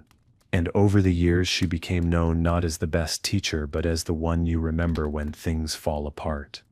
One spring morning, a boy named Darren stood frozen in the doorway of her classroom. He would not speak, would not move. The principal had warned her. Trauma, recent, parents gone, silence, absolute. Mirelle said nothing. She simply walked to the small shelf near her desk, took a folded cloth, plain white, clean, and placed it on the desk closest to the window. Then she returned to teaching. For 3 days, Darren sat there, unmoving, untouched. On the 4th day he reached out, unfolded the cloth, and placed it in his lap. Nothing else. But the room softened. Children noticed. A few began bringing cloths of their own, strips of old shirts, bits of curtain napkins stitched with their names. They folded them in the morning and unfolded them before lunch. A ritual no one explained. It made no sense, but it made all the difference. By the end of the year, every child in the class had a cloth. Some carried them home. Some left them in cubbies. Some gifted them to friends without a word. Mirelle kept a box of spares in her desk, always wrapped in green string. When other teachers asked her what she was doing, she only said, "Giving them away to stay grounded." One teacher scoffed, another nodded, but neither could deny that the classroom had changed. It held something, stillness, maybe, trust. Whatever it was, the children carried it with them long after they left. Years later, one of them would become a judge, another, a field medic, one, a train conductor who always carried spare handkerchiefs, and one, a writer who would pen a book of quiet stories inspired by a teacher who never raised her voice. The book would simply be titled, Folded. When Mirelle grew older, she did not retire. She simply moved to a smaller room with fewer students, a group of 5, all considered difficult, all misunderstood. She didn't read from books anymore. She listened. And when her hands grew too tired to write, she asked her students to speak their stories aloud. They told her about shadows, about nightmares, about things they didn't know how to name, and she nodded, always nodded, never interrupted. And when she died, many years later, in a chair by the window as soft rain fell outside, they found the little green stitched book still in her desk, along with a note that read, "Listening isn't passive, it's how we hold the world together when it wants to fall apart." And in the town square, weeks later, a group of her former students built a small bench beneath the linden tree. Carved into it were 3 words, no name, just. She noticed first. Far beyond the cities and the sea, past winding rivers and meadows that turned gold in the summer, there was a village most maps forgot to name. It had no towers, no market square, Just a chapel with leaning walls, a bakery that opened when the rooster crowed, and a well at the center of everything. The villagers called it Haven's Bend, though no one remembered who gave it that name. What they did remember was that someone always watched the well, not guarded. Watched. A figure in a gray shawl, eyes soft, voice rarely used. Her name was Enid. She had lived there longer than most could recall. Some said she was born during the Great Flood. Others whispered she had simply never left. Children called her the Lady of the Water. She never corrected them, just sat by the well each day, folding cloths, whispering to herself, and offering warm tea to those who needed it, especially those who didn't know they did. Enid had never left the village, never seen the palace or the sea or the great cathedrals sung about in travelers' songs. But she knew how people moved, how sorrow made the shoulders tilt, how guilt curled the fingers, how grief was often loud in men and silent in women. She watched everything. She held names in her mind like beads, knew who had lost a child, who feared winter, who had not been touched in years. And she never once said these things aloud, but she acted: a fresh loaf left by a doorstep, a scarf returned mended, a single folded napkin placed on a bench where someone sat alone. Her actions were so subtle, most forgot to say thank you. But no one doubted who had done it. And no one ever asked why, because by some quiet, unspoken agreement, the village knew that Enid carried something larger than explanation. One autumn, a stranger arrived, thin, ragged, broken, in places that didn't show. He did not speak for the first 3 days. Sat by the well, stared at the water. Enid brought him tea, left a folded cloth beside him. He did not take it.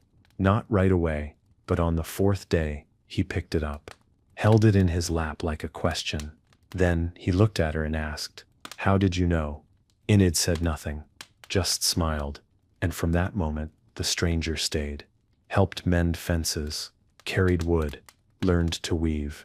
He never spoke of where he came from. Enid never asked. But one day, when she grew too tired to carry water, it was he who took her place by the well, sat in the same spot, brought the same tea, folded the cloths, and when the villagers saw this, they did not question it. They only nodded and adjusted the rhythm of their lives around him. When Enid passed, there was no funeral, no priest, no procession, just a quiet gathering at the well. Each person brought a cloth, folded it once, then again, then placed it on the stone rim one after another.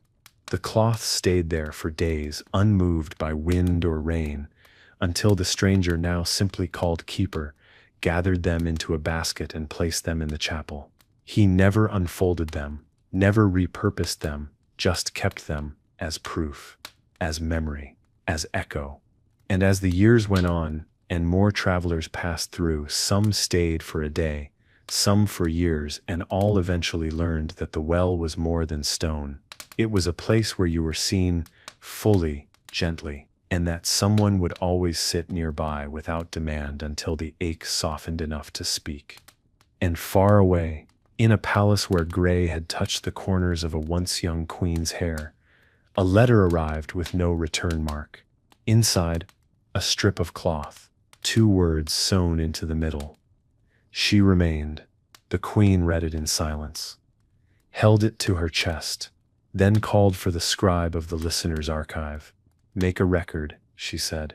"No name, just a place, Haven's Bend, one who tended the well." The scribe nodded, made the note in a quiet hand, folded the page neatly, and placed it into the growing ledger of those who had never worn crowns, but who held the world steady anyway. That night, in her private chamber, the queen sat by the fire and whispered into the still air, "Thank you for staying when no one asked you to." And the wind outside her window turned just slightly, as if something had heard. In a city where the buildings touched the sky and lanterns hung from windows like fireflies pinned in glass, there was a small bookshop tucked between 2 bakeries. The sign above the door read simply, "Thread and Binding." It was easy to miss.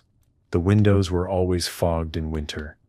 The bell above the door slightly rusted, but those who entered never forgot it. The shopkeeper was a man named Farrell. He spoke in a low voice, moved like someone trying not to wake a sleeping house, and never asked why someone was browsing.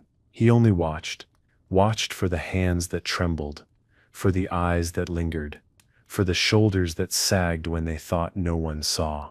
The shop carried rare books. Yes, but also letters no one claimed, journals with blank pages, scraps of poetry written in unfamiliar hands, and near the counter, folded cloths in a wooden tray. No sign, no price. But people took them, quietly, without being told they could. And always Farrell said the same thing as they left. Let it hold what you don't know how to say. Farrell had come from elsewhere, a country with a different language, different songs, but he had never lost the sound of his mother's voice when she taught him to sit with someone in pain. No fixing, she'd say, tapping his forehead, just be a steady chair beside them. He had carried that idea with him like a stone in his pocket, worn smooth by time. He had heard of the listener's stories only once, from a woman on a train who gave him a folded handkerchief with the word "remain" stitched into the corner. She said it wasn't a gift, just a reminder. Farrell had never forgotten her. Years later, when a child entered the shop and handed him a piece of fabric, asking, "Can I leave this here for someone else to find?" he nodded, without needing to understand why. The cloth was placed in the tray. The tray became tradition. People began coming to the shop, not for the books, but for the cloths. They didn't say it aloud, but Farrell noticed. One woman would pick a folded square and press it to her forehead. A man once left 3, all marked with initials, then stood at the door for a long while before vanishing into the street. No one took more than one. Some returned to leave their own. Over time, Farrell added a small notebook beside the tray. Take what you need, leave what you can. He never read the entries. But one night, a storm hit the city, and a traveler took shelter in the shop. She read the notebook. Then she looked up at Farrell and said, "This is the first place I've felt heard without speaking." He offered her a cup of warm tea. She wept as she drank it, said nothing more, left before sunrise. But she returned months later with a cloth stitched with constellations. "This one is for the ones who are far from home," she said. As the city changed, grew louder, taller, faster, the shop remained the same. People came and went. Some found it by accident. Others brought others. A man once proposed beside the tray.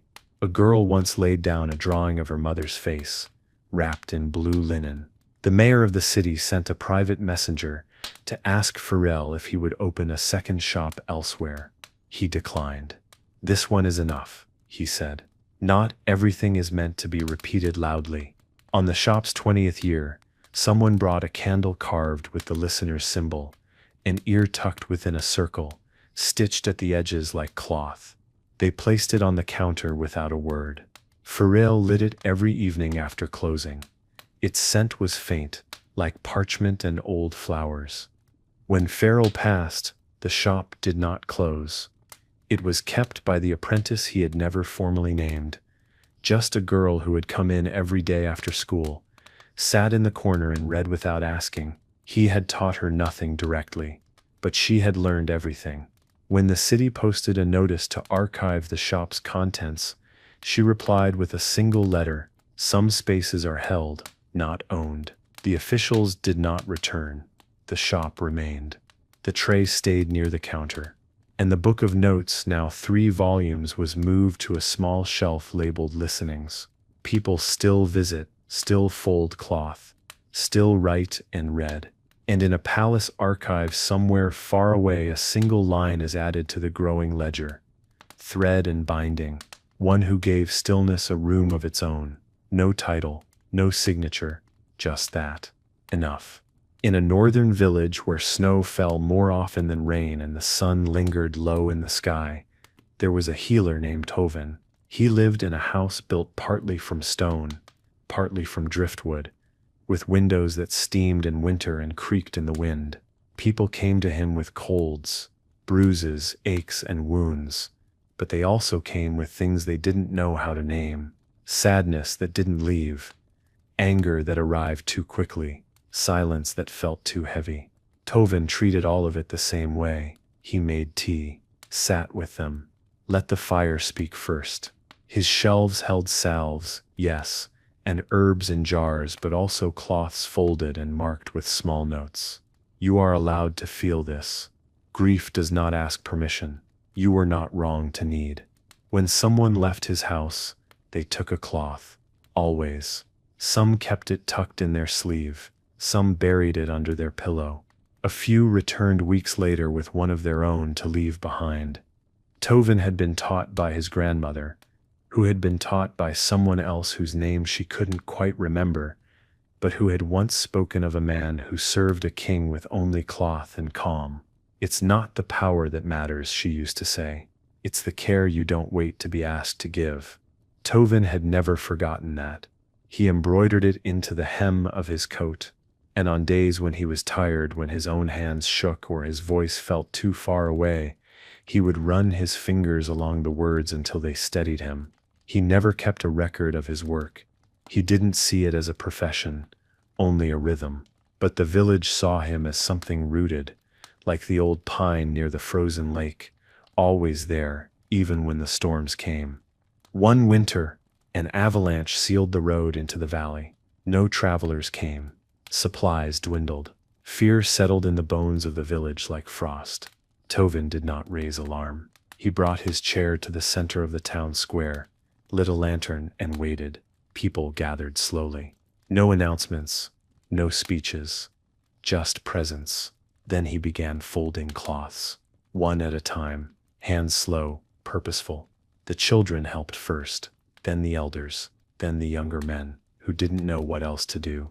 Within hours, the lantern square was filled with folded shapes, bright with thread, marked with hope, each one a kind of prayer without words. The next morning, the storm passed, and though no one claimed the folding had caused it, no one denied the stillness had helped.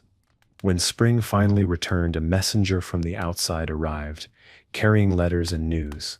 Among them was a small package, sent from a far-off city, addressed only to the one who listens with cloth. Inside was a worn page, copied from the listener's archive. A story about Awen, about warmth, about ritual. Tovin read it slowly, lips parting slightly at each line, as if something ancient had just turned its face toward him. He folded the page, stitched it into the lining of his medicine bag, and said nothing. But from that day forward, he added a single new cloth to the pile each morning, not marked with words. Just a small stitched ear, circled once in white thread. And when villagers asked what it meant, he smiled and said, "It's how we remember to be soft before we speak."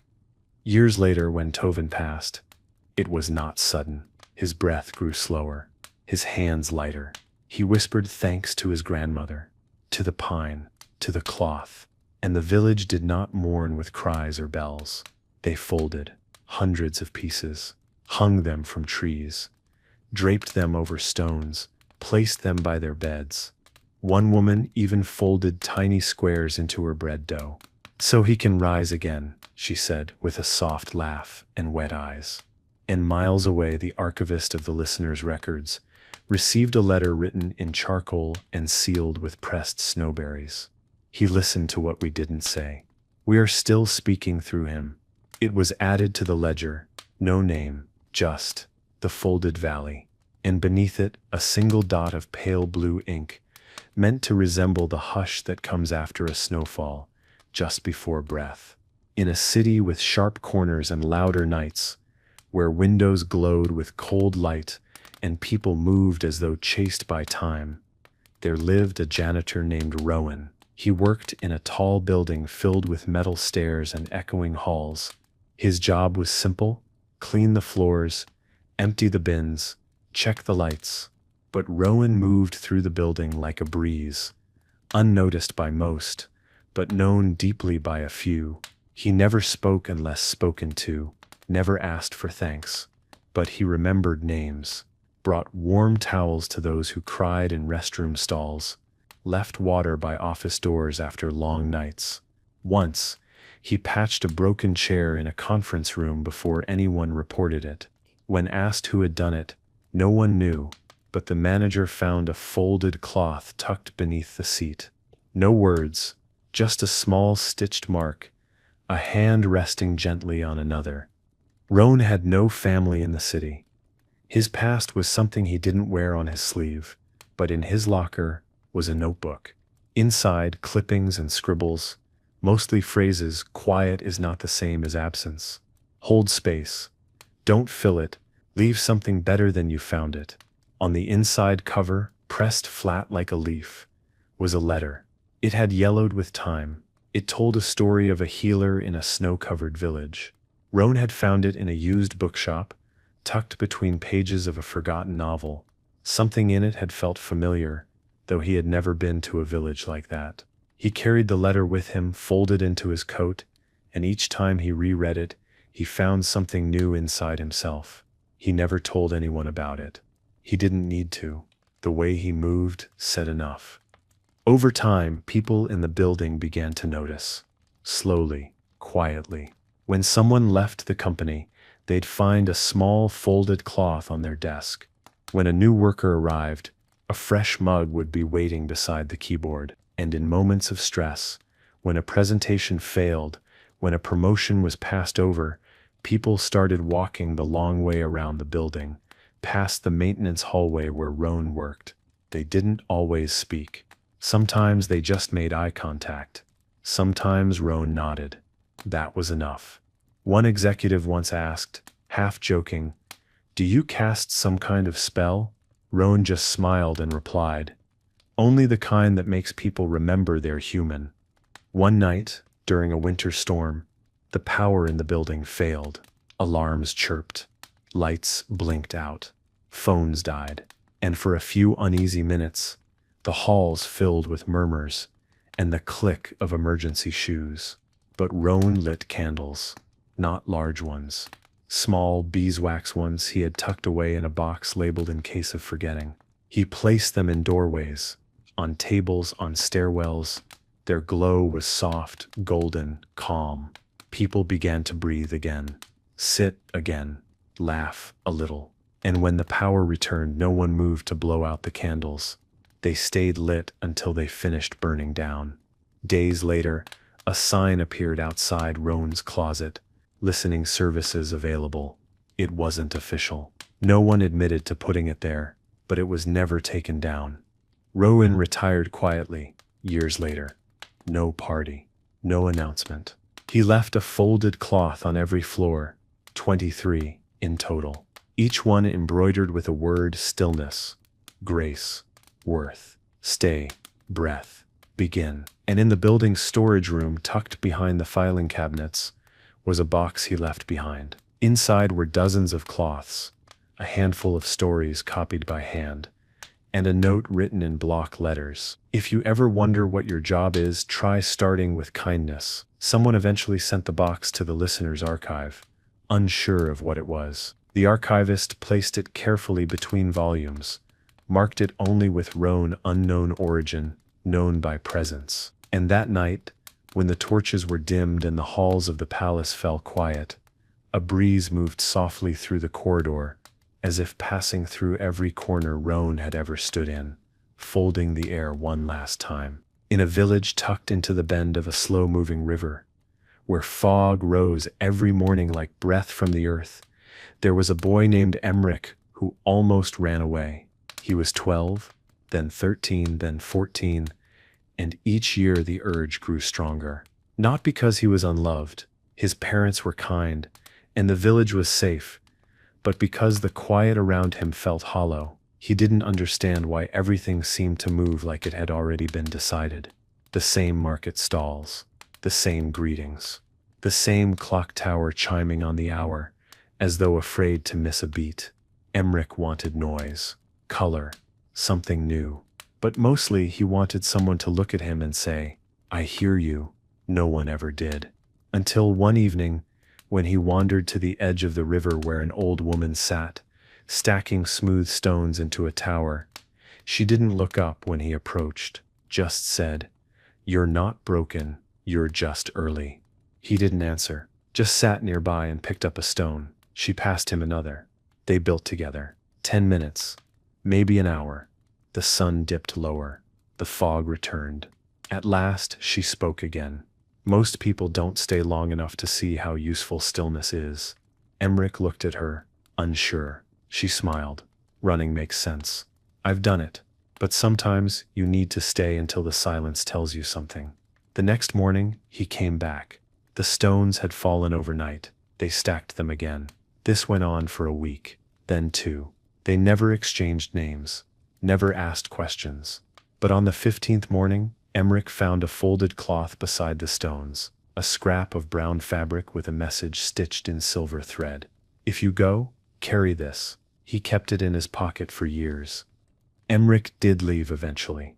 At 17, he walked away from the village with a satchel and a clear sky above him. He went to cities that never slept, places with towers taller than anything he'd seen before. He learned trades, made mistakes, slept in stations and under trees. He loved, lost, worked in kitchens and shops, on boats, and everywhere he went he folded cloth. At first he didn't know why, just scraps, napkins, shirt cuffs, old sleeves. But whenever someone near him looked like they were sinking, he'd fold a piece and leave it behind. No words, just the fold. Over time, people began to speak of Emmerich's corners, little squares of quiet placed like anchors, and though few remembered his face, many remembered how it felt to receive one. Decades later, Emmerich found himself on a hill overlooking a village he didn't recognize until he smelled the river. The air was thicker. The trees were older, but the stones at the water's edge were the same. He sat, waited. The old woman was gone, of course, but someone else had left a tower. 5 stones, perfectly balanced. Beside them, a folded cloth. He smiled, unfolded it, blank. No thread, no message, just the fold itself.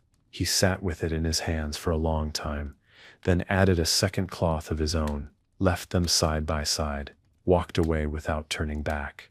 That night, back in a small inn near the forest's edge, he dreamed not of places or people, but of the sound of water meeting stone, slow, steady, like something unfinished, still unfolding. At the listener's archive, years after Emmerich's passing, a note was received with no signature, just a package wrapped in worn paper and bound with green string. Inside 15 folded cloths, each different, one stitched with thread shaped like waves, one with the scent of cedar, one marked with a child's drawing of a boat. The archivist, who had seen thousands of such offerings, paused longer than usual before recording the entry, then wrote, carefully, "Emmerich, the one who carried silence like a lantern, not stationed, always passing through."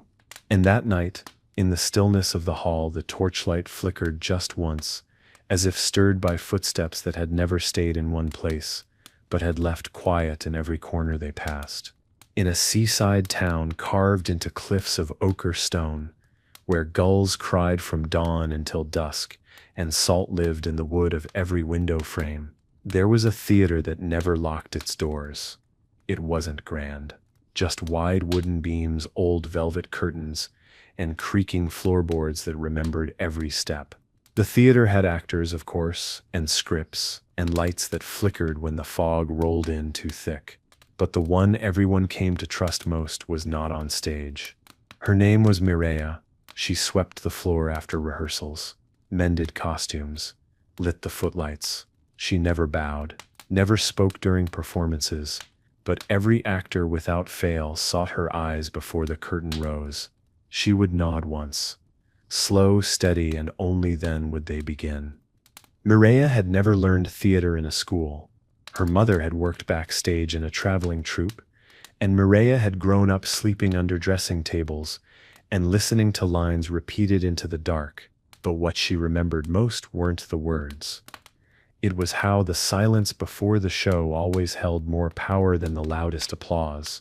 As she grew, she kept to the shadows, learned to breathe with the rhythm of those who were afraid, became the one who whispered reminders when scripts were forgotten, who tied shoelaces that trembled before entrances, who sat with performers too nervous to move. She called it catching the sound before it breaks. The others called it magic. They weren't wrong. Every performer had a story about her. One said he'd been ready to quit until Mireia placed a folded cloth in his hand, marked with a single word, belong. Another said she had whispered the last line of a forgotten soliloquy, just as the spotlight came up. Some claimed she could sense a missed cue from 3 rooms away. But Mireia never confirmed or denied any of it. She just moved through the wings like breath through a reed, quiet but necessary. And behind the stage she kept a shelf lined with folded cloths, each one left behind by an actor after a performance they'd feared they wouldn't survive. Some were marked, some weren't. None were thrown away. There came a night when the lead actress broke down before the final scene. Her voice failed. Her hands shook. The audience waited, breath held, and before anyone else could move, Mireia stepped onto the stage, not to take a bow or give a speech, but to walk slowly, softly, to the actress's side. She placed a cloth in her hand, then walked away. The actress looked down, blinked, breathed, then delivered the last line as if it had been grown inside her lungs. When the curtain fell, no one mentioned the moment, but everyone felt it, and afterward the actress found Mireia and asked, "How did you know?" Mireia simply said, "The silence before your voice changed shape. I followed it." When she grew older, Mireia trained others, not in acting, but in care. She taught them to watch for pacing, to listen to breath, to understand that fear wears different clothes each night. And when she finally stepped away from the theater, she left a single folded cloth on each seat. No instructions, just the fold. And under the stage, tucked behind the old prop chest, she left her notebook, filled not with cues or lines but with names and moments. A quiet history of every time someone stood despite shaking. The listener's archive received the pages months later. No cover, no title. Just one line written on the last page. Backstage is where the soul gets ready. It was catalogued without ceremony, but for those who entered the archive in silence, they said it was the only book that seemed to hum when touched, like applause waiting behind a curtain. In the far reaches of the east, where the mountains rolled like the backs of sleeping beasts and clouds hung low enough to touch the rooftops, there was a courier named Solon. He delivered messages. That's all. Woke early, tied his boots twice, wore the same woolen scarf winter through spring. He was known by his quiet knock. 2 taps, pause, 1 tap. Never loud, never rushed. He never read the letters, never lingered, but people said that when Solon delivered your message, something in you changed. Not because of what the note said, but because of the way he handed it over, carefully, as though the paper held something heavier than ink. He made eye contact. He nodded. He never smiled unless it was needed. And once, after delivering a letter to a woman whose hands trembled too much to open it, he sat beside her and waited until she could. Solon didn't think of himself as much of anything, just a man with strong legs and decent boots. He liked the sound of crows in the morning. He liked hot tea after walking 10 miles. And he liked the moment, just before someone opened a letter when the air held its breath. That's what he said to the stranger, who asked him once why he didn't use a cart. Because I'd missed the pause. That moment. The stranger wrote about him later, in a journal bound in green cloth. The entry reached the listener's archive years later, filed under witness by delivery. The archivist who read it said quietly, "Some people speak by how they hand things over," then folded the page and placed it between 2 others that smelled faintly of pine. One winter, Solon fell ill. Nothing serious. Just enough to keep him from the road for 3 weeks, and in that time the villages he served noticed something missing. Messages still arrived, but late, folded differently, passed without ceremony. It wasn't the delay they minded, It was the absence of presents. One family left a note outside their door. "We'll wait until Solène returns." And when he did, gaunt but steady, the baker gave him bread without charge. The healer gave him mint leaves. And the children who used to wave at his shadow now ran ahead of him, clearing the path.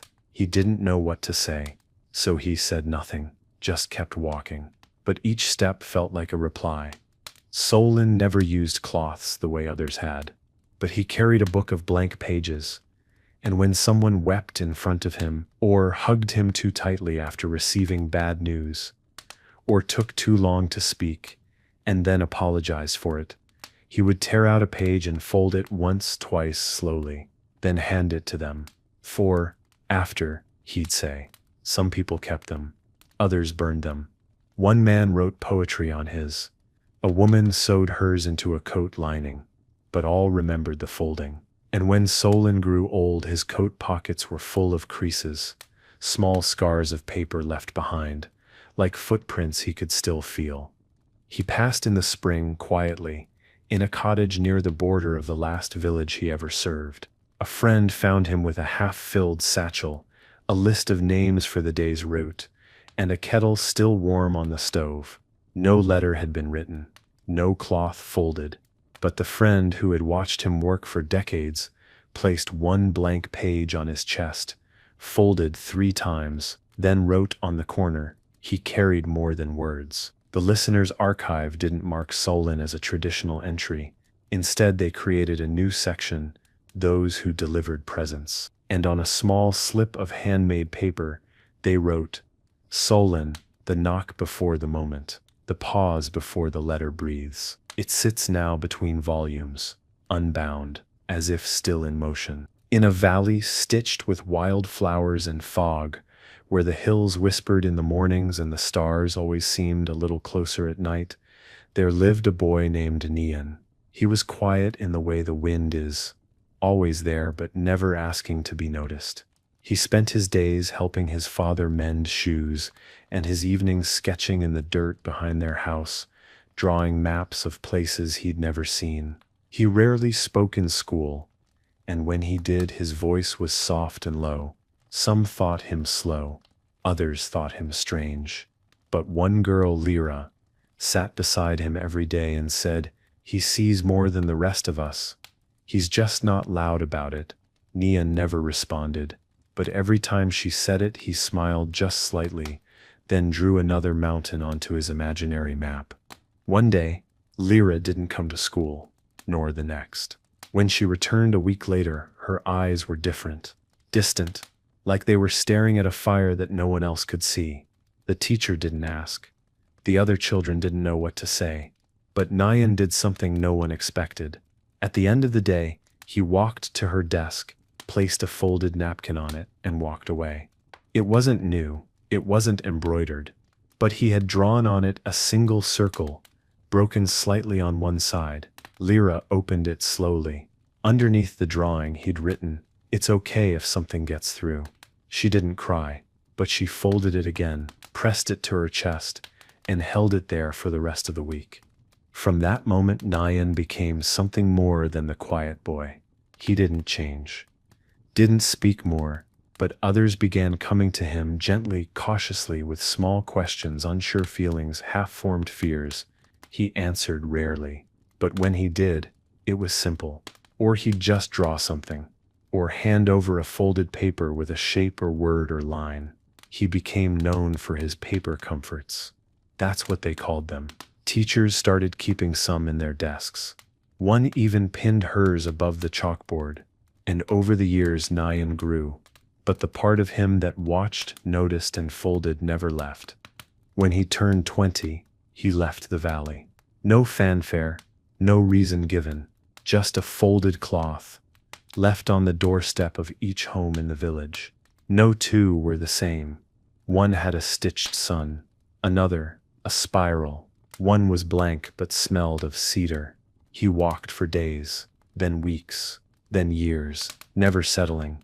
But wherever he stayed, an inn, a stable, a stranger's spare room, he left something folded behind. A page, a napkin, a cloth.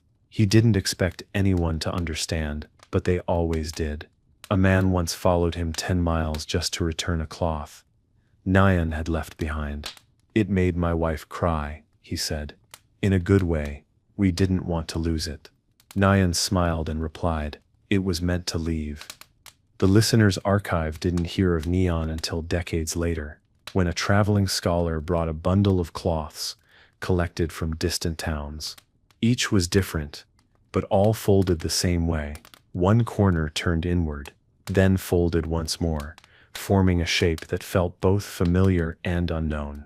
Inside the bundle was a letter, no name, no claim, just a habit that made us softer.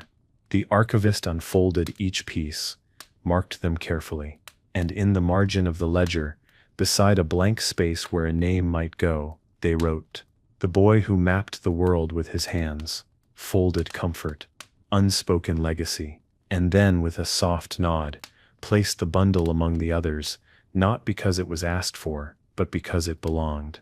In a city of glass and metal, where screens outnumber trees and silence is a rare and rented thing, there was a woman named Ansel who worked in a help center for strangers. The building was tall, always too bright, always buzzing, machines humming, voices climbing over one another, doors that never closed all the way. Ansel sat in a booth marked support. Her screen divided into squares of people's pain, lost files, missing payments, broken access, forgotten passwords, and now and then, broken hearts slipped between technical questions. She was meant to keep it efficient. Quick replies, scripted empathy. But Ansel had learned something different. People rarely needed answers first. They needed stillness. So she made time, not by slowing the system, but by pausing before every reply, 2 seconds, sometimes 3, just enough to say, I'm here, still here, I see you. She didn't fold cloth, she folded messages, one-liners in private notes, gentle echoes in feedback fields. Her most used phrase became, that sounds heavy. I'm staying on the line with you. And over time, others in the office began to notice. Some rolled their eyes, but most started waiting longer before replying, speaking softer when they picked up the phone. Ansel never claimed she started it. She didn't need to. The change moved like quiet wind through a canyon. No one saw it, but everyone felt it. Once, after a difficult week, a woman wrote back after an online chat and said, your words gave me a place to sit down for a while. Ansel printed the message, folded it carefully, and slipped it into her pocket. It stayed there for months. Outside work, Ansel kept a journal, not of events, but of moments. She called them weighted pauses. A child holding their mother's sleeve at a train station. An elderly man fixing his collar before entering the pharmacy. A teenager picking up a crushed flower instead of walking past it. None of it mattered to the world at large. But to her, each was a kind of folded presence. Something that held care without shouting. She started sketching these moments on paper scraps, folding them once, then placing them in a small wooden box on her windowsill. She didn't know why. Only that it felt right. When visitors came, they sometimes asked about the box. It's where I keep the things I don't want the world to trample, she'd say. Years later, Ansel moved out of the city. Not out of exhaustion, just readiness. She bought a small cabin near a stream and answered fewer calls but still folded notes. Left them in library books. Slipped them into coat pockets at secondhand stores. Once she gave one to a child crying in a grocery line. It read, you are not too much. The mother wept. Ansel nodded once and kept moving. She never took credit, but stories began to ripple. Of a woman who left folded words that made people breathe differently. Some said she was a former poet. Others thought she was a counselor. She was neither. She was simply someone who remembered what it was to hold space before rushing in with sound. When she passed, the wooden box on her windowsill was found by her niece. Inside, over 100 folded notes, some blank, some marked, some stained by time and weather. She opened one at random. It read, some things don't need fixing, They just need witnessing. The niece, unsure what to do, packed them in a cloth and mailed them to a library that collected unusual ephemera.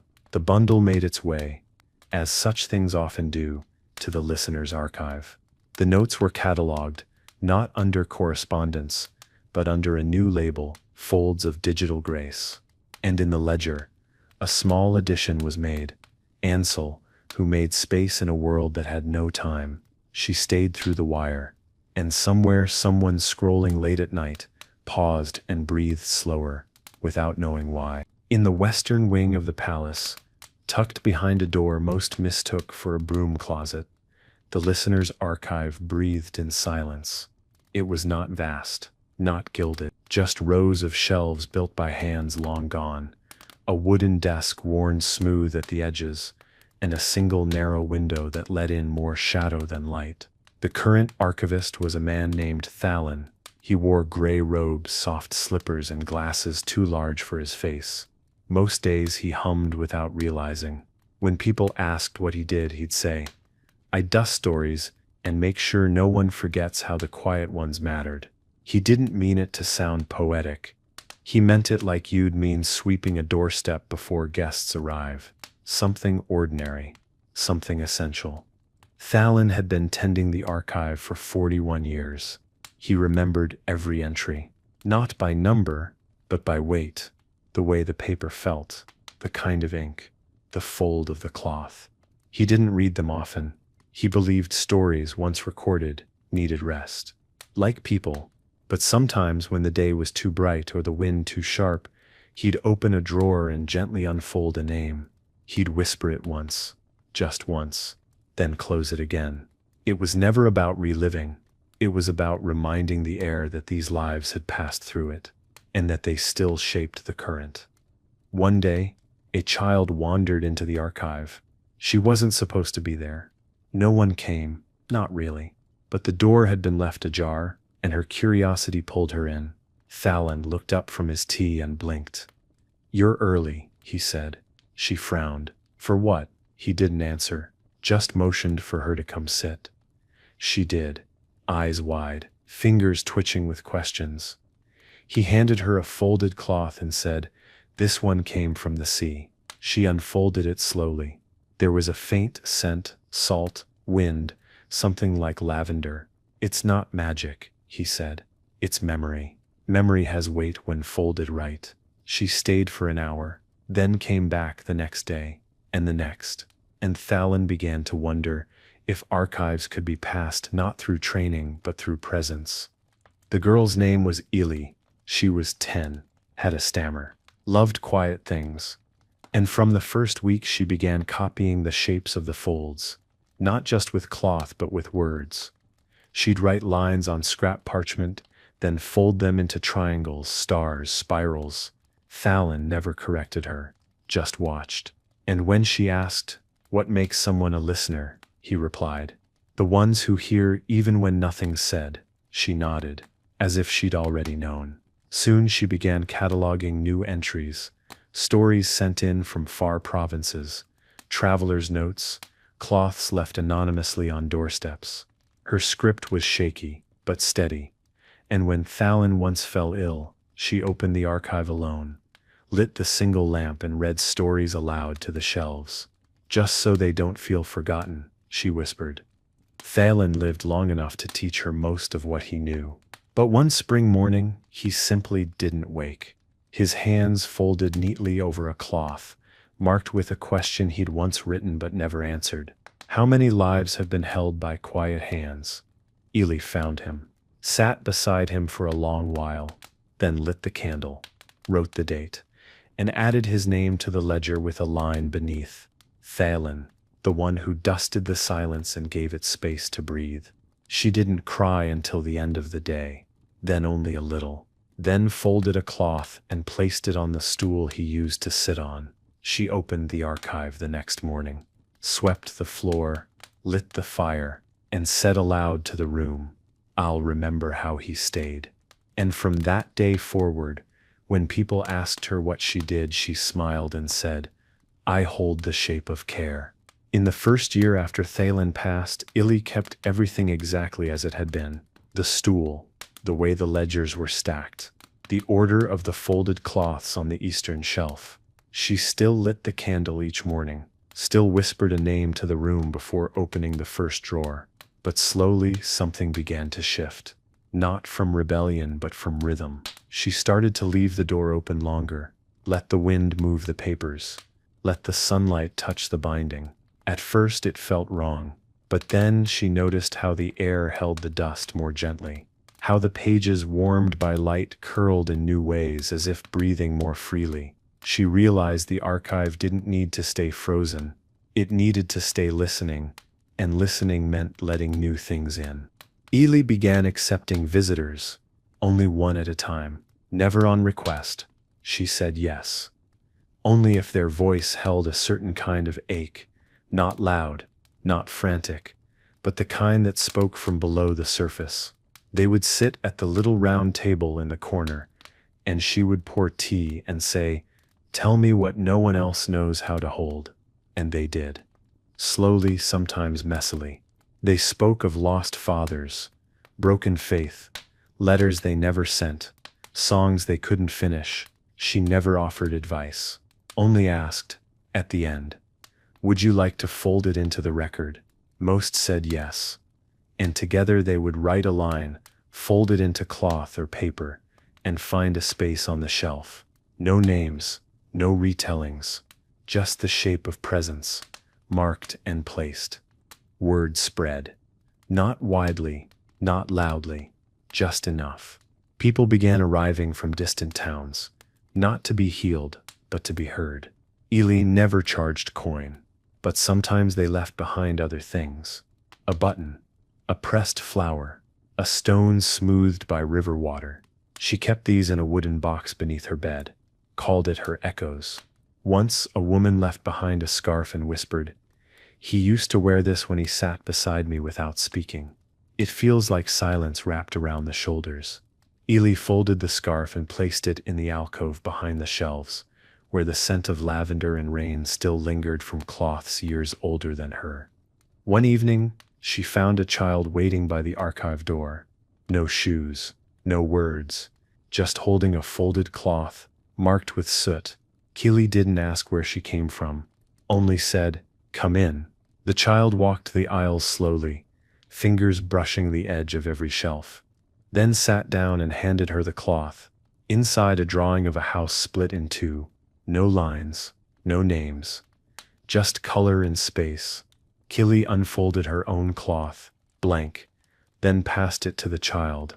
Together they folded, no instructions, just rhythm. And after they placed the two cloths side by side, no speech, just stillness.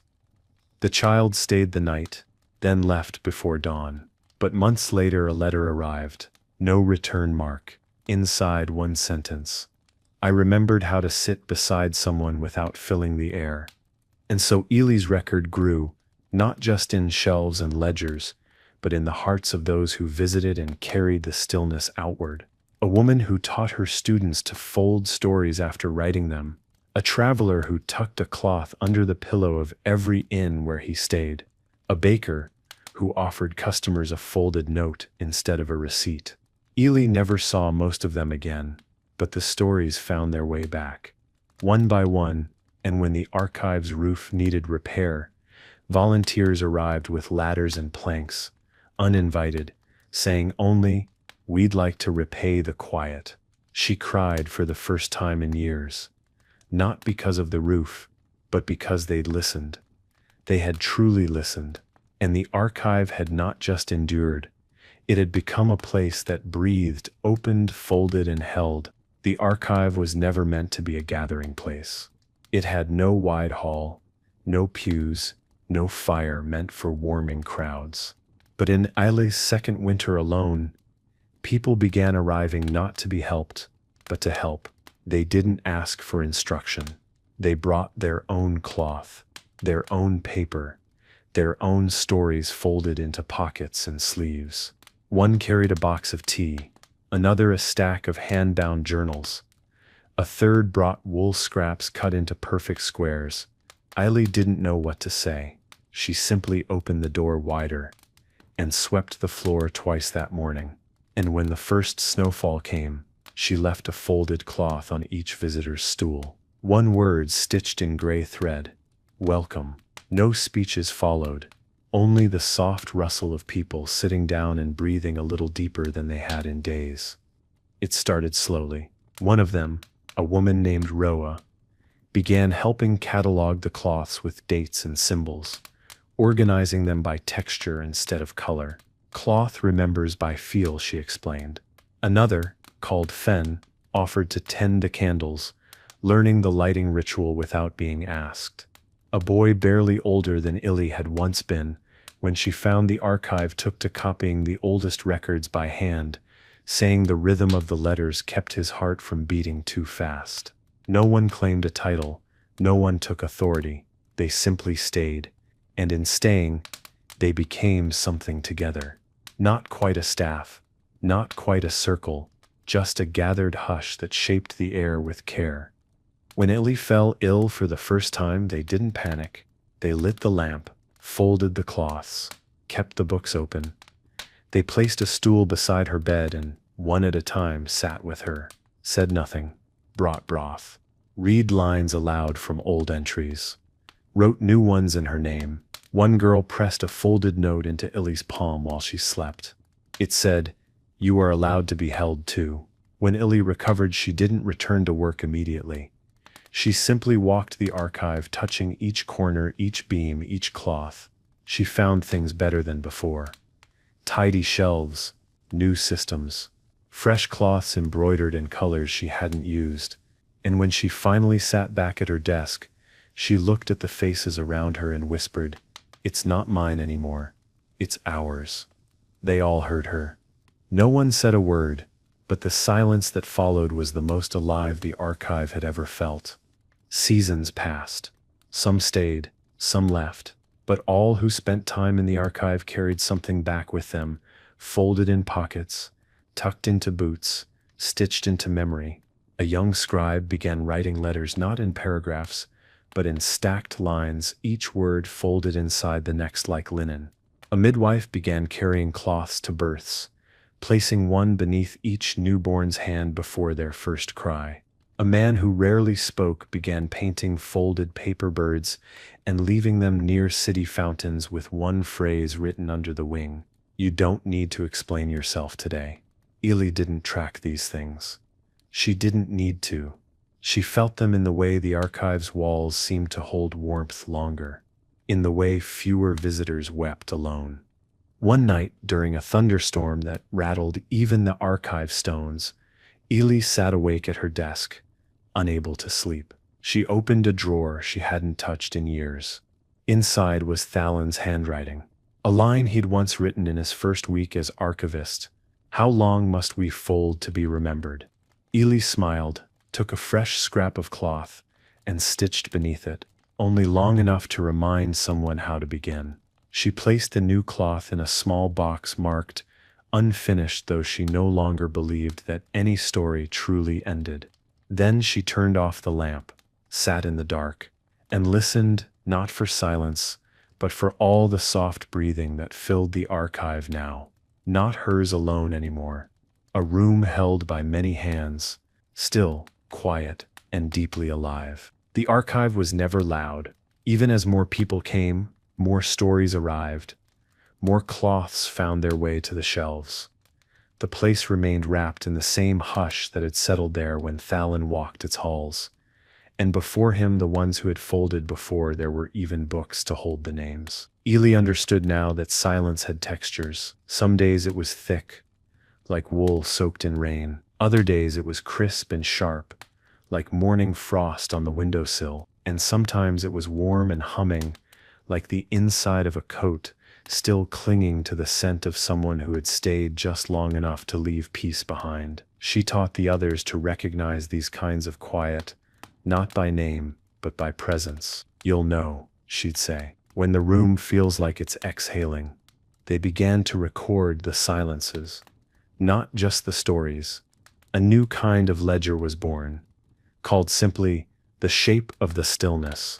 Each page held a moment, captured in minimal lines, one hand resting on a windowsill at dawn, a stranger folding a cloth, then folding their body into stillness beside it, a pair of boots, left facing the exit, but never worn again.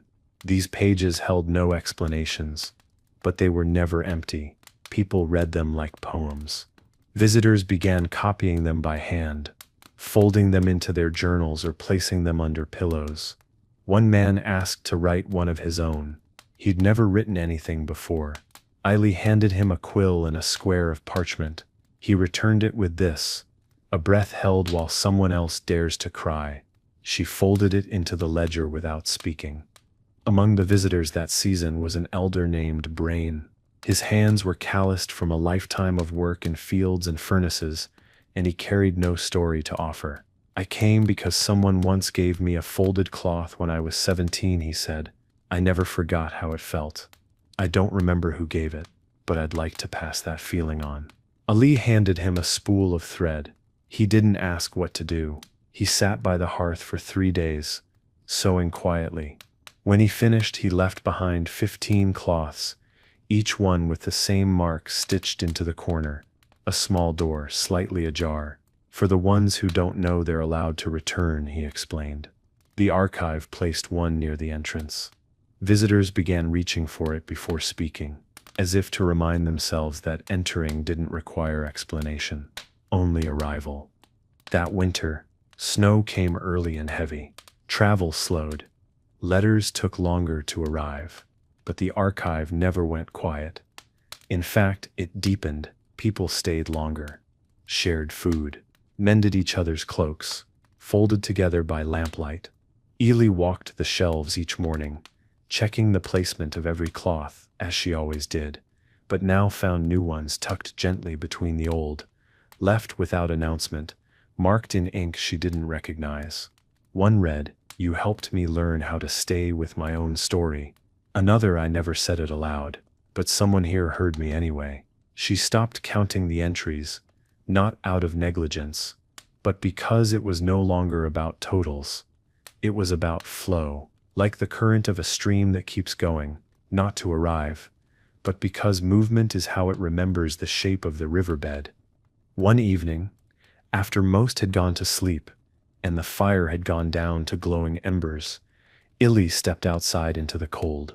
The sky was heavy with stars, the kind of night that made even trees hold their breath. She took a folded cloth from her pocket, one she'd been carrying for years, still blank, and laid it gently on the snow beside the stone bench near the garden wall. She didn't write on it, didn't stitch a mark, just left it open, pressed flat against the earth. "Not everything needs to be folded," she whispered. "Some things are already listening." And when she returned inside, the archive breathed with her. Not just a room, not even a building, but a shared stillness, shaped day by day, breath by breath, into something that could never be broken, only carried.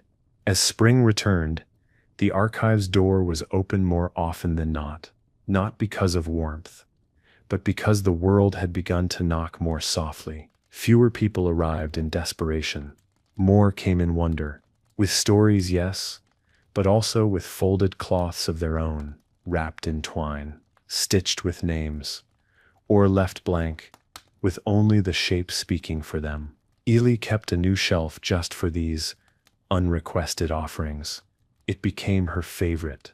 There was a softness to those cloths, a kind of reverence that could only come from someone who had once been quiet too long and finally learned how to say something without saying too much.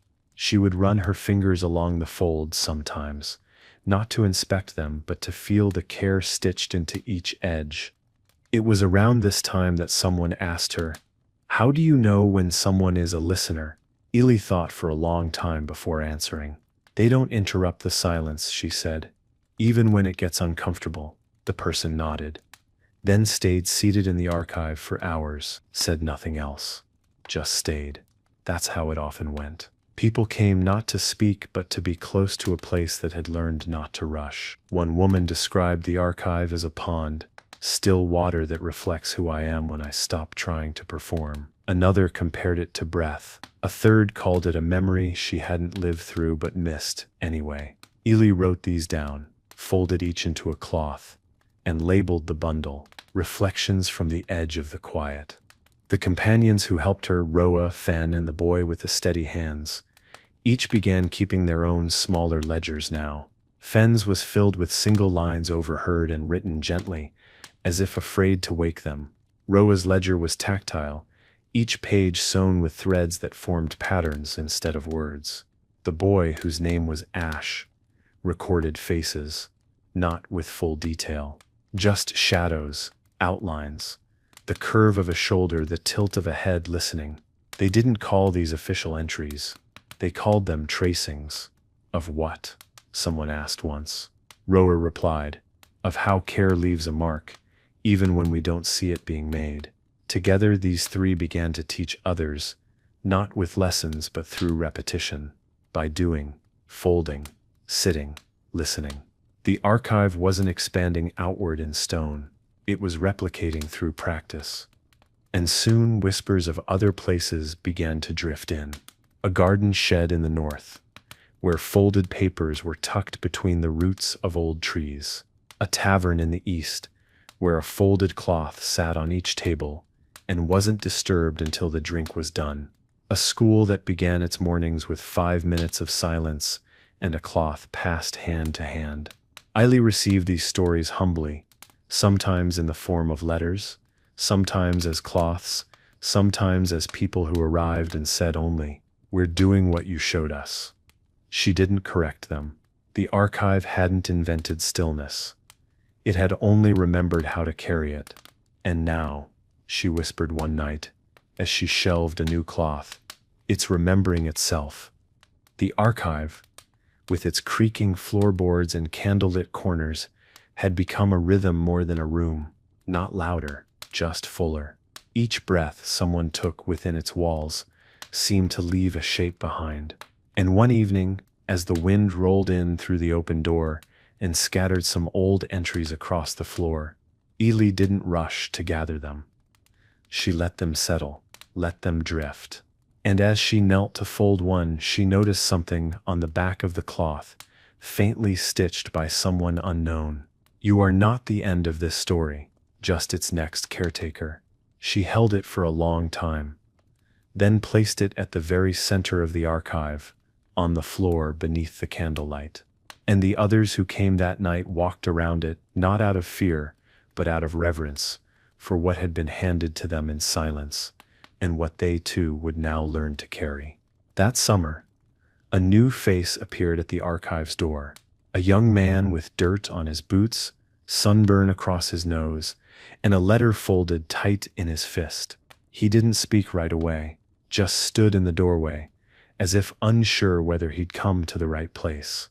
Ely met his gaze, nodded once, and said, "You can bring it in." He stepped forward and handed her the letter. "I don't know who it's for," he whispered. "I just needed somewhere it could live." She took it without unfolding it, without asking, walked to the small wooden box beside the hearth, marked only unsent, and placed it inside. The man exhaled then, a kind of soundless release. He stayed for the evening, saying little. Before leaving, he asked, "Is it always this quiet?" Ely smiled. "Only until the part of you that's been too loud finally rests. After that, more arrived without purpose, just with presence. Travelers, lost friends, messengers who carried cloths instead of orders. They brought with them stories that didn't need answers, only witness. Some were fragments, some were dreams, some were folded into shapes no one had ever seen before. A bird with closed wings, a star with a missing point, a spiral that unwound itself slowly. Eiley and her circle didn't interpret them. They just made space for them. The archive had become a place where even half-told things found room to breathe. And in doing so, many of those who visited didn't leave with clarity, but with something better, a steadiness, a knowing that they were not strange for carrying what couldn't be named. One day, A child came in holding a stone. It was wrapped in cloth, tied with thread. "It's heavy," she said, "but it asked me to bring it here." Ely untied the thread gently. The cloth unfolded, revealing a smooth black stone, warm from the child's hand. No markings, no message. But when Ely placed it on the shelf beside the other offerings, it seemed to belong instantly, as if it had waited years to return to that spot. The child left without waiting for praise, just turned and said, "I think it can rest now." And Ely understood then that the archive had become something more than preservation. It had become a place of return for weight, for ache, for silence itself. In the evenings, the rhythm of the archive slowed even further. Candles burned lower. Cloths were folded not just with care, but with memory. Ash, now grown taller and more certain, had begun crafting new bindings for older entries, pressing them into books, stitched with linen spines and threads soaked in tea, to give the pages the feeling of having already lived. Rhoda began holding quiet lessons, teaching how to sew symbols instead of words. Fen maintained the lights and added small bells to the windows that chimed softly when the wind shifted.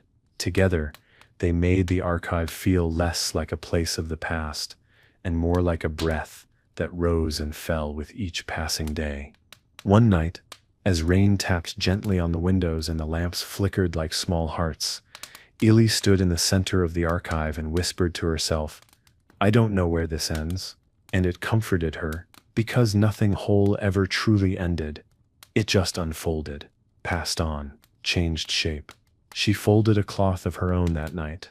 No message, no symbol, just the fold, then placed it in the center of the room, not to mark something lost, but to offer a quiet answer to every life that had ever wondered, was I seen? Was I held? Did I leave something that mattered? And in that silence the archive gave its answer, not in words but in warmth, in breath, in all the folded stories still resting softly on the shelves, waiting not to be read but remembered. By autumn the archive had become less of a secret and more of a whisper that moved through distant places, carried not in news but in gestures. A woman in the southern isles began leaving folded paper boats in doorways, each with a small note, "You are still afloat." A man in a far northern town turned his empty shop window into a display of folded cloths from strangers, each tagged with a phrase someone needed to hear but never heard out loud. A train station in a capital city placed a basket near its exit, full of tiny blank pages and a sign that read, "Leave what you couldn't say. Take what you didn't know you needed." No one claimed credit. No one sought reward. It all moved the way wind moves through grass, felt, not owned. Ely didn't travel anymore. She didn't need to. The stories came to her, not just in people but in cloths, in folded notes, in artifacts wrapped in silence. One day a package arrived with no name. Inside, a spoon worn smooth by time, wrapped in blue linen, no letter. But someone had embroidered a line into the fabric's edge. He stirred the tea every morning, even after she was gone. Ely wept when she held it, not out of sadness, out of recognition, because some stories don't require a telling, only a place to land. She placed the spoon in the drawer, marked hands that stayed, and whispered, "You were known." That season, Ash began teaching a practice he called the pause walk.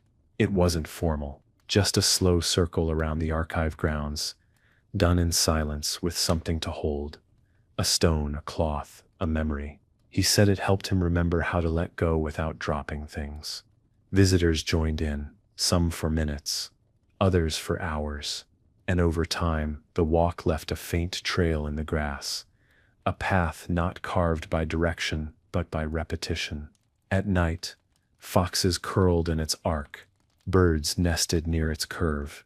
The walk became a place where motion and stillness met, and Ily found herself returning to it whenever a new cloth left her breath too full to speak. Fen began writing music, not for an audience, but for the archive itself. Small notes played on a wooden flute, one breath at a time, always between the hours of dusk and candlelight. He never announced when he would play, but people began staying longer in the evenings, waiting, not for entertainment, just for the chance to hear something that didn't rush them. Rose stitched these notes into patterns, threaded lines that looped and paused with a kind of visual rhythm. She called them listening scores. They didn't make sound, but when you looked at them, you felt quieter inside. Healy hung one above her desk, a single spiral of gray and gold thread. No title, just a folded edge at the bottom, as if the cloth itself were bowing.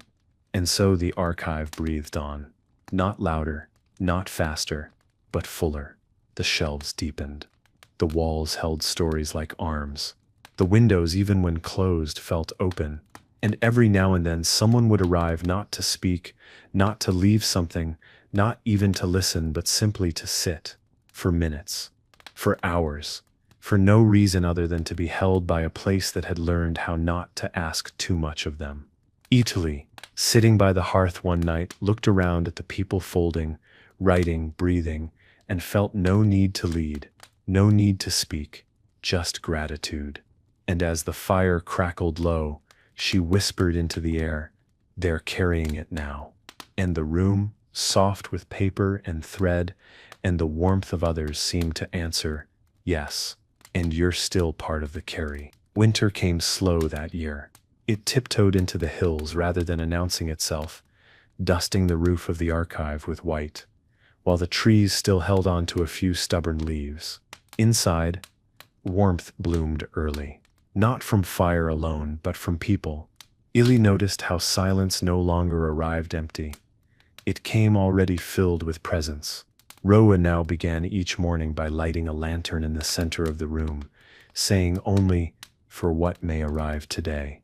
Fen tuned the old wooden flute and played 3 notes. No melody, just a soft call like breath meeting memory. Ash, who had once been the quietest, now spoke the first greeting when someone entered. "Take your time." The phrase became a rhythm of its own, repeated often, never rushed. Take your time. Take your breath. Take your place when you're ready. They received a visitor that month who said nothing at all. Not from stubbornness, but from absence. He had lost his words years before, in a season marked only by shadows. He brought with him a cloth, worn and softened from travel, tied around a bundle of tiny bells. Ely unwrapped it gently. Inside, a piece of paper with a single shape drawn in ink, a bell with its clapper missing. She didn't ask what it meant. She just folded the cloth again and placed it on a shelf, with other entries that used only symbol. After a few hours, the man stood and walked a circle around the room, touching the corner of each table with his fingers. Then he bowed and left. The bells stayed, and sometimes when the wind shifted just right, they rang faintly, even though no one touched them. That winter, a new practice began. Someone folded a cloth and didn't place it on a shelf, but beneath the bench outside the archive door. The next morning it was gone, and in its place another cloth, folded differently, with a stitched question, "What are you holding that no one can see?" No one confessed to starting the exchange, but the ritual continued. A cloth left at dusk, a reply found by dawn.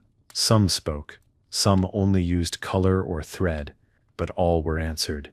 It became known as the nightfold.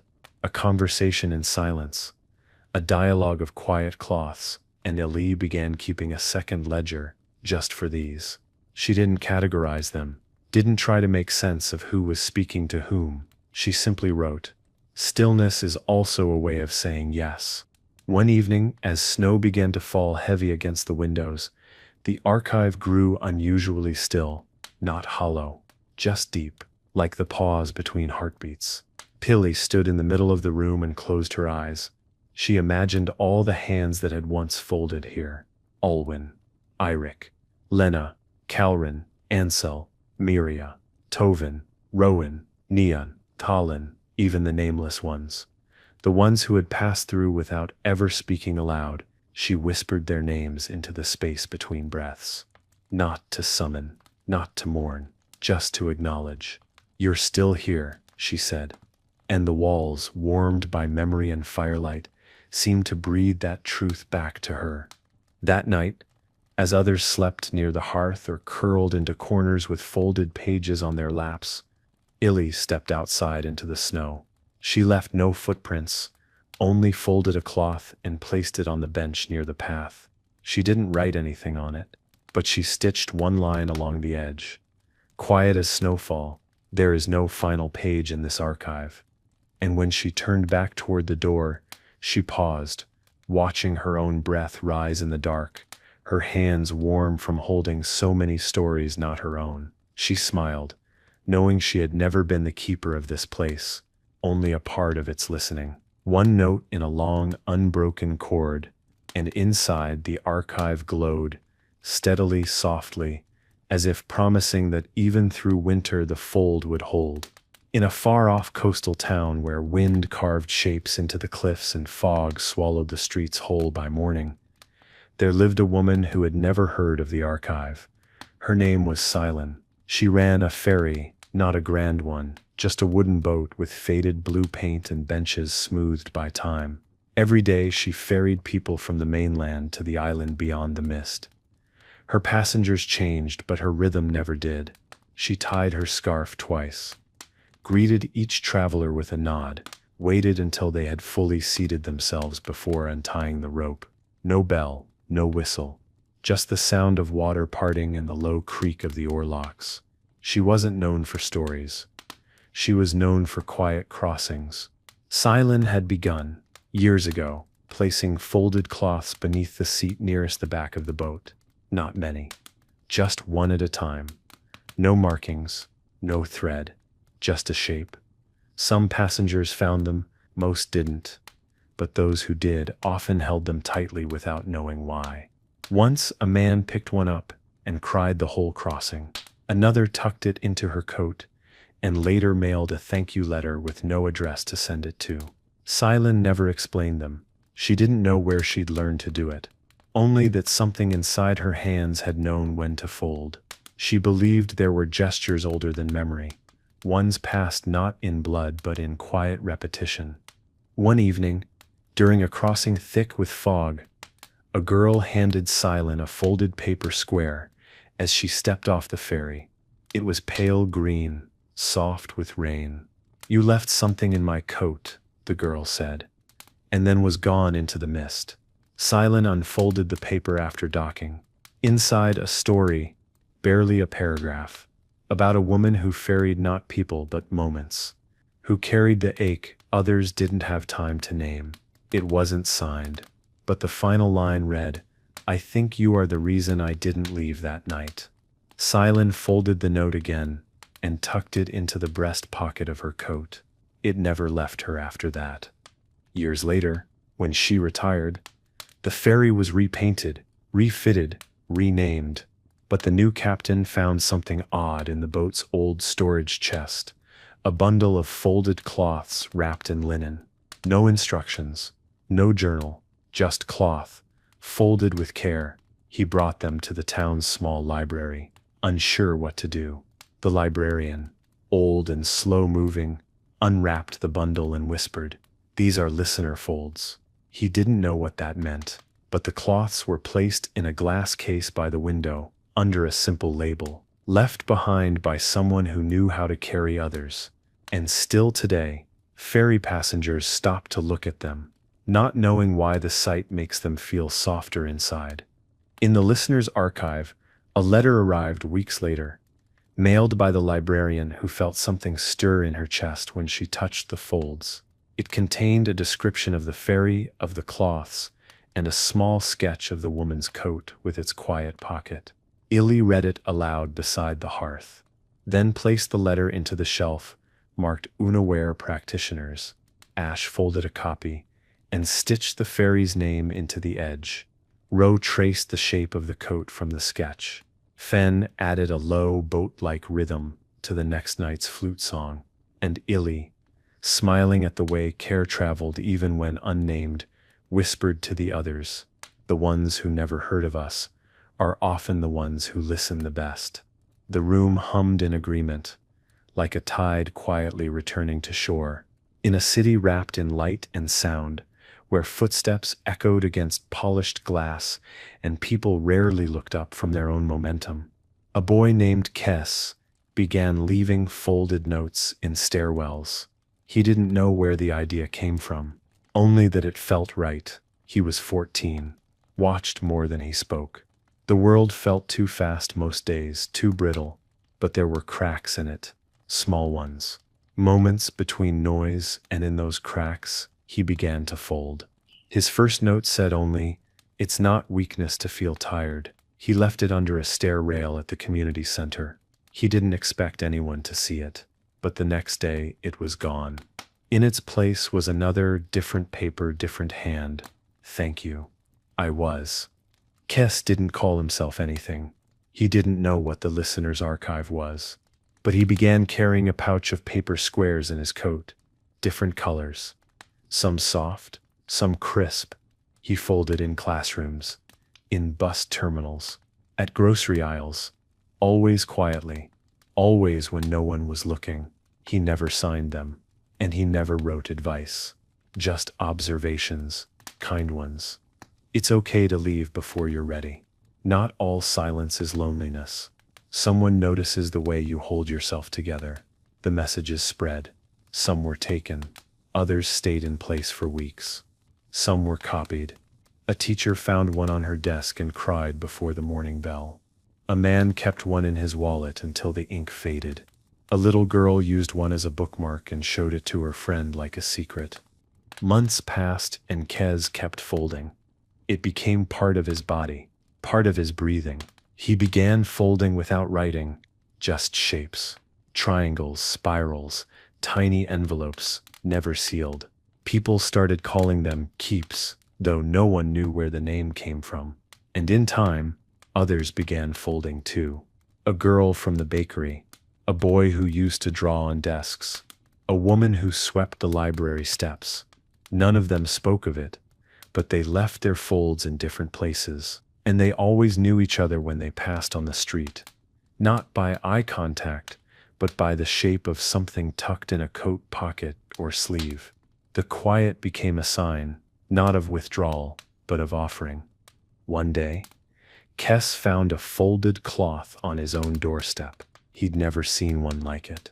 Pale gray, stitched with dark thread along one edge.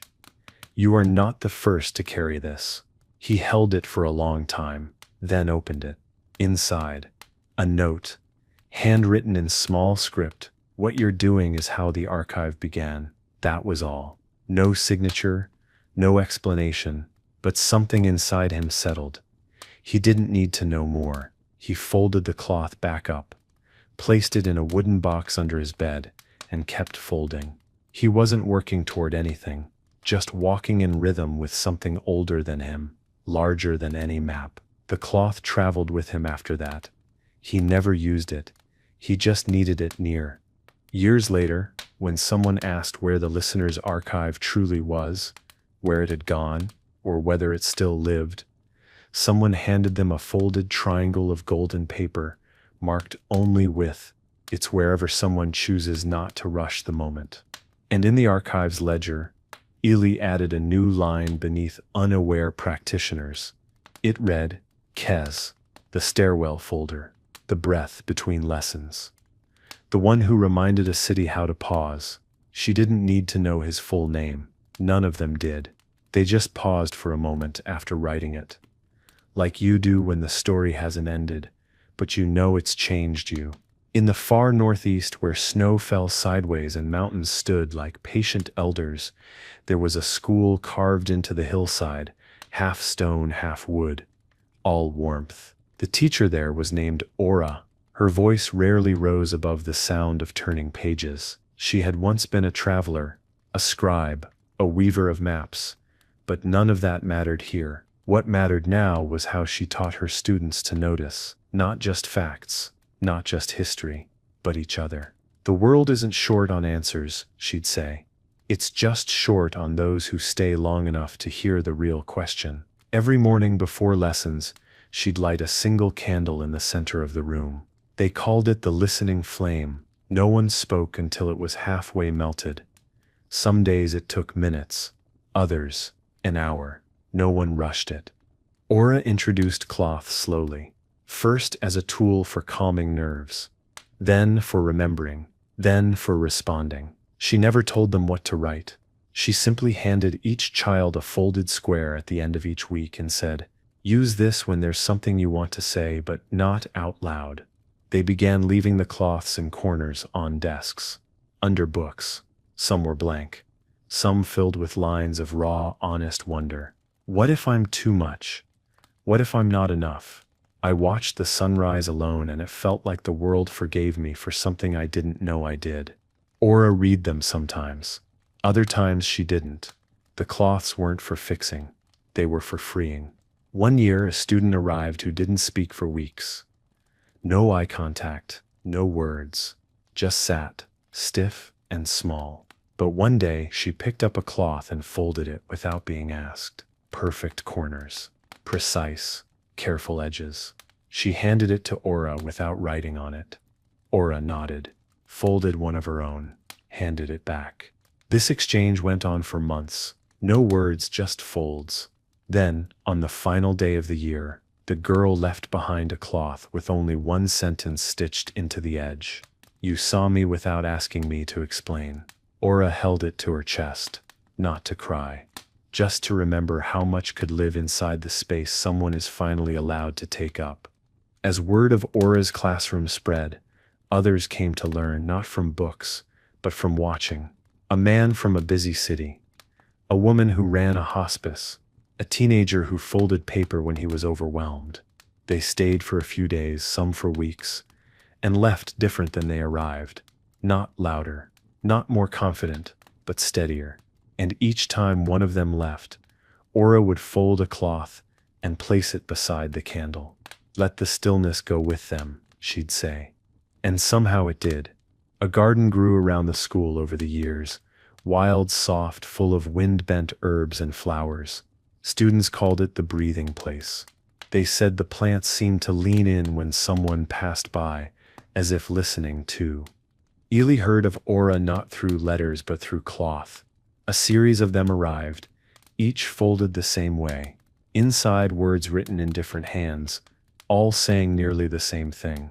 "There's a teacher in the north who makes stillness feel like home." Ely added a new page to the ledger. No name, just the teacher of flame and fold. The one who taught stillness to the young. She placed the cloths in a new bundle marked inheritance. Because by then the archive had stopped thinking of its work as preservation.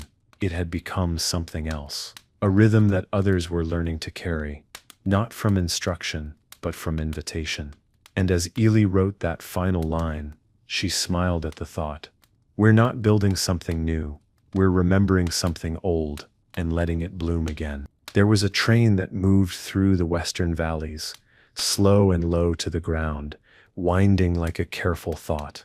It wasn't fast, wasn't famous, but it was reliable. People used it for ordinary things, groceries, visits, returns, but those who had taken it more than once began to notice something odd. On some seats, folded into the corner where cushion met frame, they'd find cloth. Always clean, always soft, sometimes blank, sometimes stitched with thread that shimmered only slightly. The folds weren't announcements. They were invitations. "You're not alone. You don't have to hold this by yourself.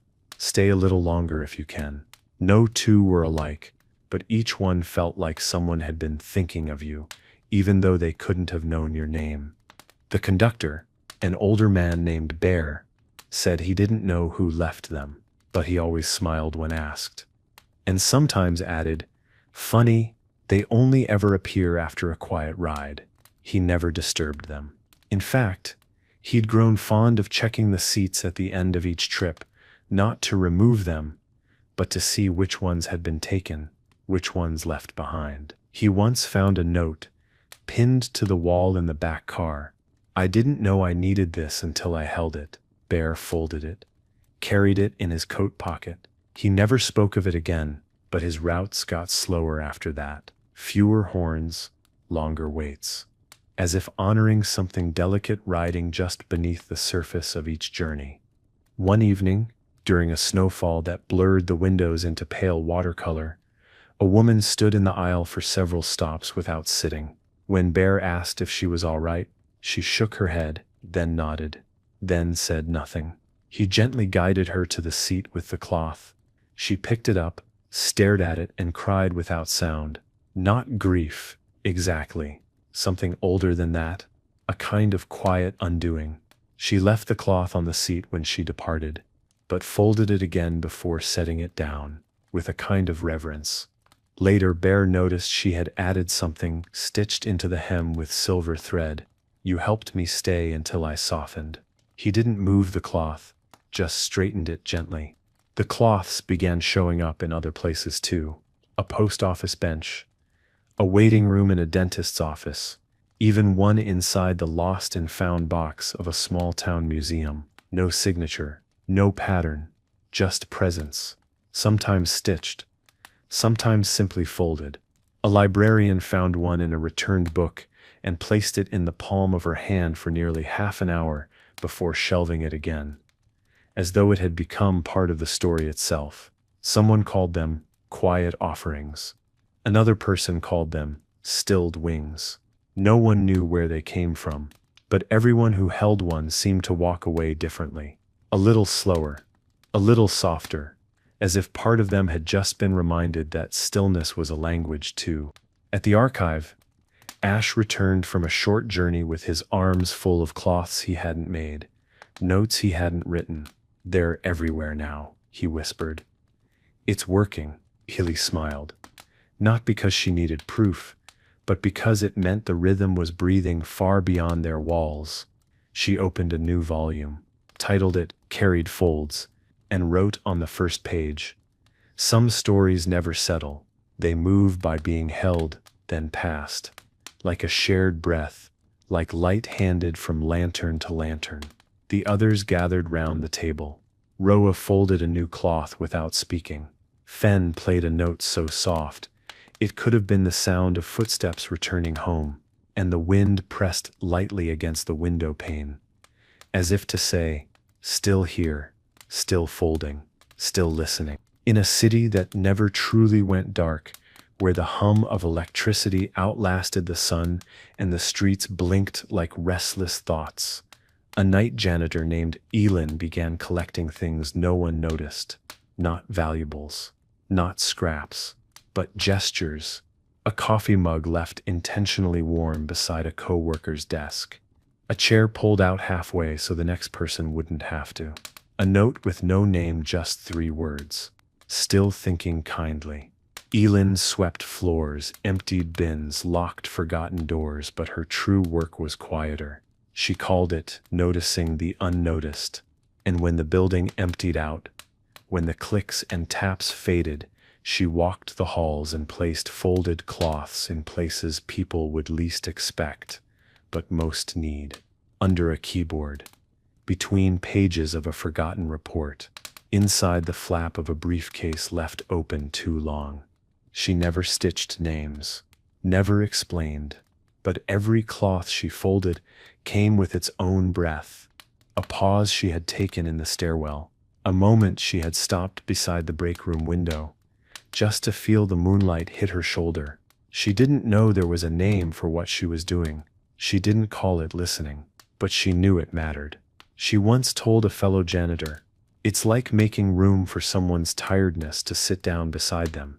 They didn't understand, but a week later, they left a folded napkin with a smiley face drawn on it in the supply closet. Elin smiled back, quietly. She began keeping a notebook, just for herself. No dates, no order, just entries like "someone cried into the printer today," left with red eyes but straight posture. A folded sleeve on a jacket placed over a second chair, "no one came," still folded. Light flickered on floor 3 at 3:12 a.m. I didn't fix it. It felt honest. These entries weren't sad, they were sacred. A record not of moments meant to be preserved, but of feelings that deserved to be held. One night she left the notebook open by accident on the cleaning cart. The next morning, someone had added a line, "Thank you for remembering what the day tried to forget." Word spread, gently, not through headlines but through shifts. A manager paused longer before meetings. A guard began folding his lunch napkin before tossing it away. A tech worker carried a cloth in his back pocket, touching it before presentations. No one traced it back to Ellen. She never asked them to. But the air began to carry something different at night. Not silence, but softness. The kind that happens when presence is no longer rare. When the walls themselves begin to listen. One cloth she placed beneath the window latch disappeared. Days later it reappeared folded in the shape of a crane, balanced on the ledge. No note, just a shared language. A return. Eventually, one of her cloths found its way into a letter addressed to the archive. It was pressed flat, wrapped in plain parchment, and tied with a single black thread. Inside, "We don't all work in daylight, but we fold all the same." Ely received it with both hands. As if it might break open something delicate, she placed it in the news section, the After Hours collection, and under its name, she wrote, "Elin, who swept the days forgetting, and left room for remembrance, who folded presence into fluorescent hours." No one ever came asking for her full story, but her folds kept arriving, now passed by those who walk through halls that were once just buildings, and now feel like something just barely breathing, thanks to a janitor who knew that being unseen didn't mean being absent. In a village surrounded by hills that looked like resting giants, where mornings were soft with mist, and evenings burned gold at the edges, there lived an old man named Corin. He wasn't known for much. He carved spoons, fed the birds, sat in the same chair every afternoon with his hands resting on his knees, as though still remembering the shape of labor. But children loved him, not for what he said, but for how he listened. They'd run up to him breathless, telling stories tangled and wild, and he'd nod slowly, like he was hearing music in their words. Then, once they were done, he'd offer them something folded from the pocket of his coat. Sometimes it was a handkerchief, sometimes just a slip of fabric or a tiny bundle of thread. "To hold the part you didn't know how to say," he'd murmur. Corin had never traveled far, had no idea there was an archive, or that his quiet practice was part of a lineage. He'd never met anyone who called themselves a listener. But when he was a boy, his grandmother used to wrap cloths around certain thoughts. She'd say, "Some things aren't for keeping in the mind. They need to rest in the fold." He'd watched her do it without understanding. Later, when she passed, he found her cloths in a drawer beside the bed, each with a note tucked inside. "I forgive you. I remember how you laughed when you didn't know I was watching." I never stopped loving him. Corin had never told anyone he found them. He just started folding his own. He kept them in a wooden box on a shelf above the hearth. Folded moments, paused grief. Words he never spoke aloud but wanted someone to know had existed. Once a year, on the coldest day, he'd take them out and unfold a few, just to remind the air. Sometimes he added to them. Sometimes he burned one in the fire, whispering, "You can go now." But mostly, he just sat with them. The weight of what had not been said, and how sacred it was to leave some things unsaid, only held. One spring, a traveler stayed in Corin's village. She'd lost her way but not her manners, and offered to help him gather wood. He watched her move with the same kind of care he felt in his fingers.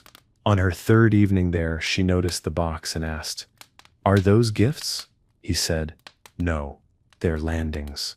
When she asked what he meant, he explained, "Some words never find a place to settle, so I fold them and let them rest a while." She sat beside him then, and for the first time in weeks, she wept. When she left the next morning, she took a folded cloth from the table. He nodded once. "Don't keep it too long, let it move," and she promised she would. Months later, the listener's archive received a package. Inside, a single cloth, soft brown, stitched with pale thread in the shape of an open palm. A note accompanied it, written in clear script, from a man who carves spoons and folds sorrow like bread dough, gently, and only when needed. He taught me that silence has hands. Eiley placed the cloth on the shelf beside Thalin's last fold and wrote one quiet line beneath it. Corin, one who knew the weight of pause and gave it a place to land. She let the cloth sit unfolded for 3 days before tucking it into its place, because some folds need time to breathe before they can rest. The archive had grown quieter again, not emptier, never that, but quieter in a way that felt full rather than lacking. The shelves were thicker now, the cloths folded deeper, the air rich with the weight of 1,000 voices held gently. Killy walked the halls less often. She didn't need to patrol, only pass through. Her presence, once central, had become woven into the wood, the rhythm, the practice itself. She now spent her mornings by the window, writing not with purpose, but with presence. Sometimes she copied lines from memory. Sometimes she invented names that sounded like wind or riverbanks or hands. Someone will need this someday, she would say, and I want them to feel like someone expected them. The circle around her had grown. Ash now led the welcoming. Rhoda taught stitching not by method, but by rhythm. One thread per breath. Fen played softer now, so soft the music sometimes seemed imagined. Others had come and gone. Some stayed longer. Some stayed silently. And one day, a child arrived, not led, not sent, just wandering. She found the archive by accident, or maybe not.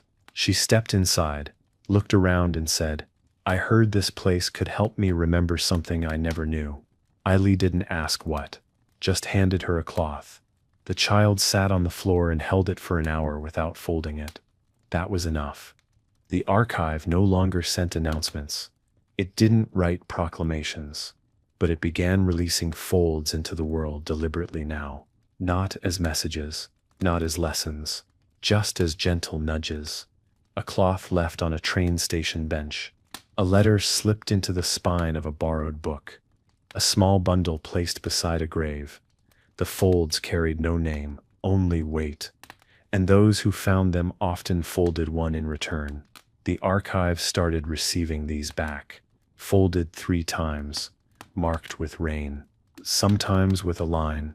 This helped me stay. I didn't know someone could hear me without sound.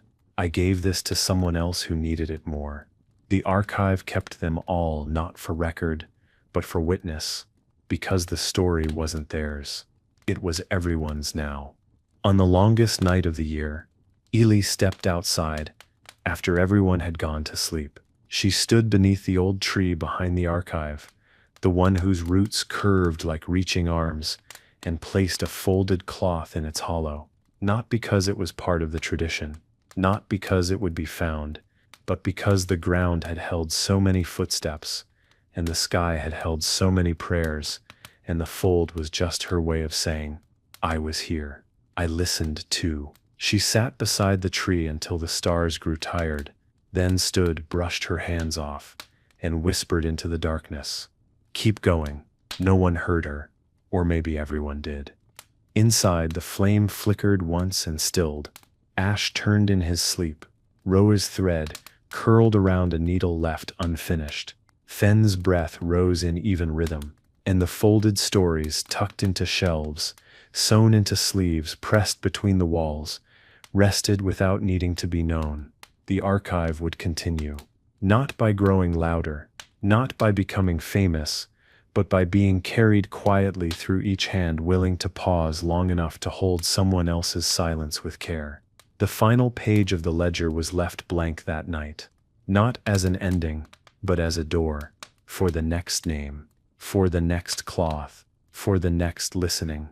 And the wind, slow and steady against the stones, folded softly around it all. The morning after the longest night, the archive awoke in silence. Not an absence, but a fullness, the kind of silence that feels like someone holding your hand without needing to speak. Ely rose early, as always, though now her steps were slower, her breath longer. She lit the hearth, boiled water, poured tea into the same clay cup she'd used for years. Then, for the first time in a long while, she didn't reach for the ledgers. Instead, She sat by the window and watched the light return. Outside, the tree stood still, but not silent.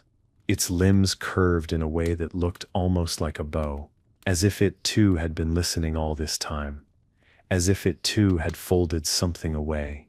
Ash appeared, wordless but awake.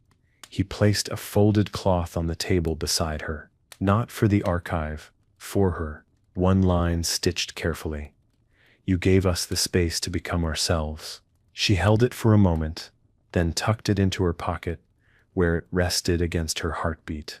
Rhodey entered next, humming under her breath, placing a small bundle of thread in the center of the table. A gift, not for use, but as a symbol. Fen arrived last, carrying the silence between night and dawn on his shoulders, then lit the lamp without being asked. No one said what day it was. No one needed to. Some days mark themselves. Later that afternoon, a traveler arrived. Young, uncertain, hands twitching with the edge of speech.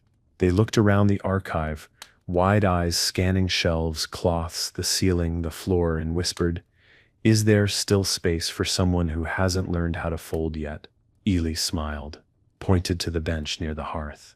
"That's where I started," she said.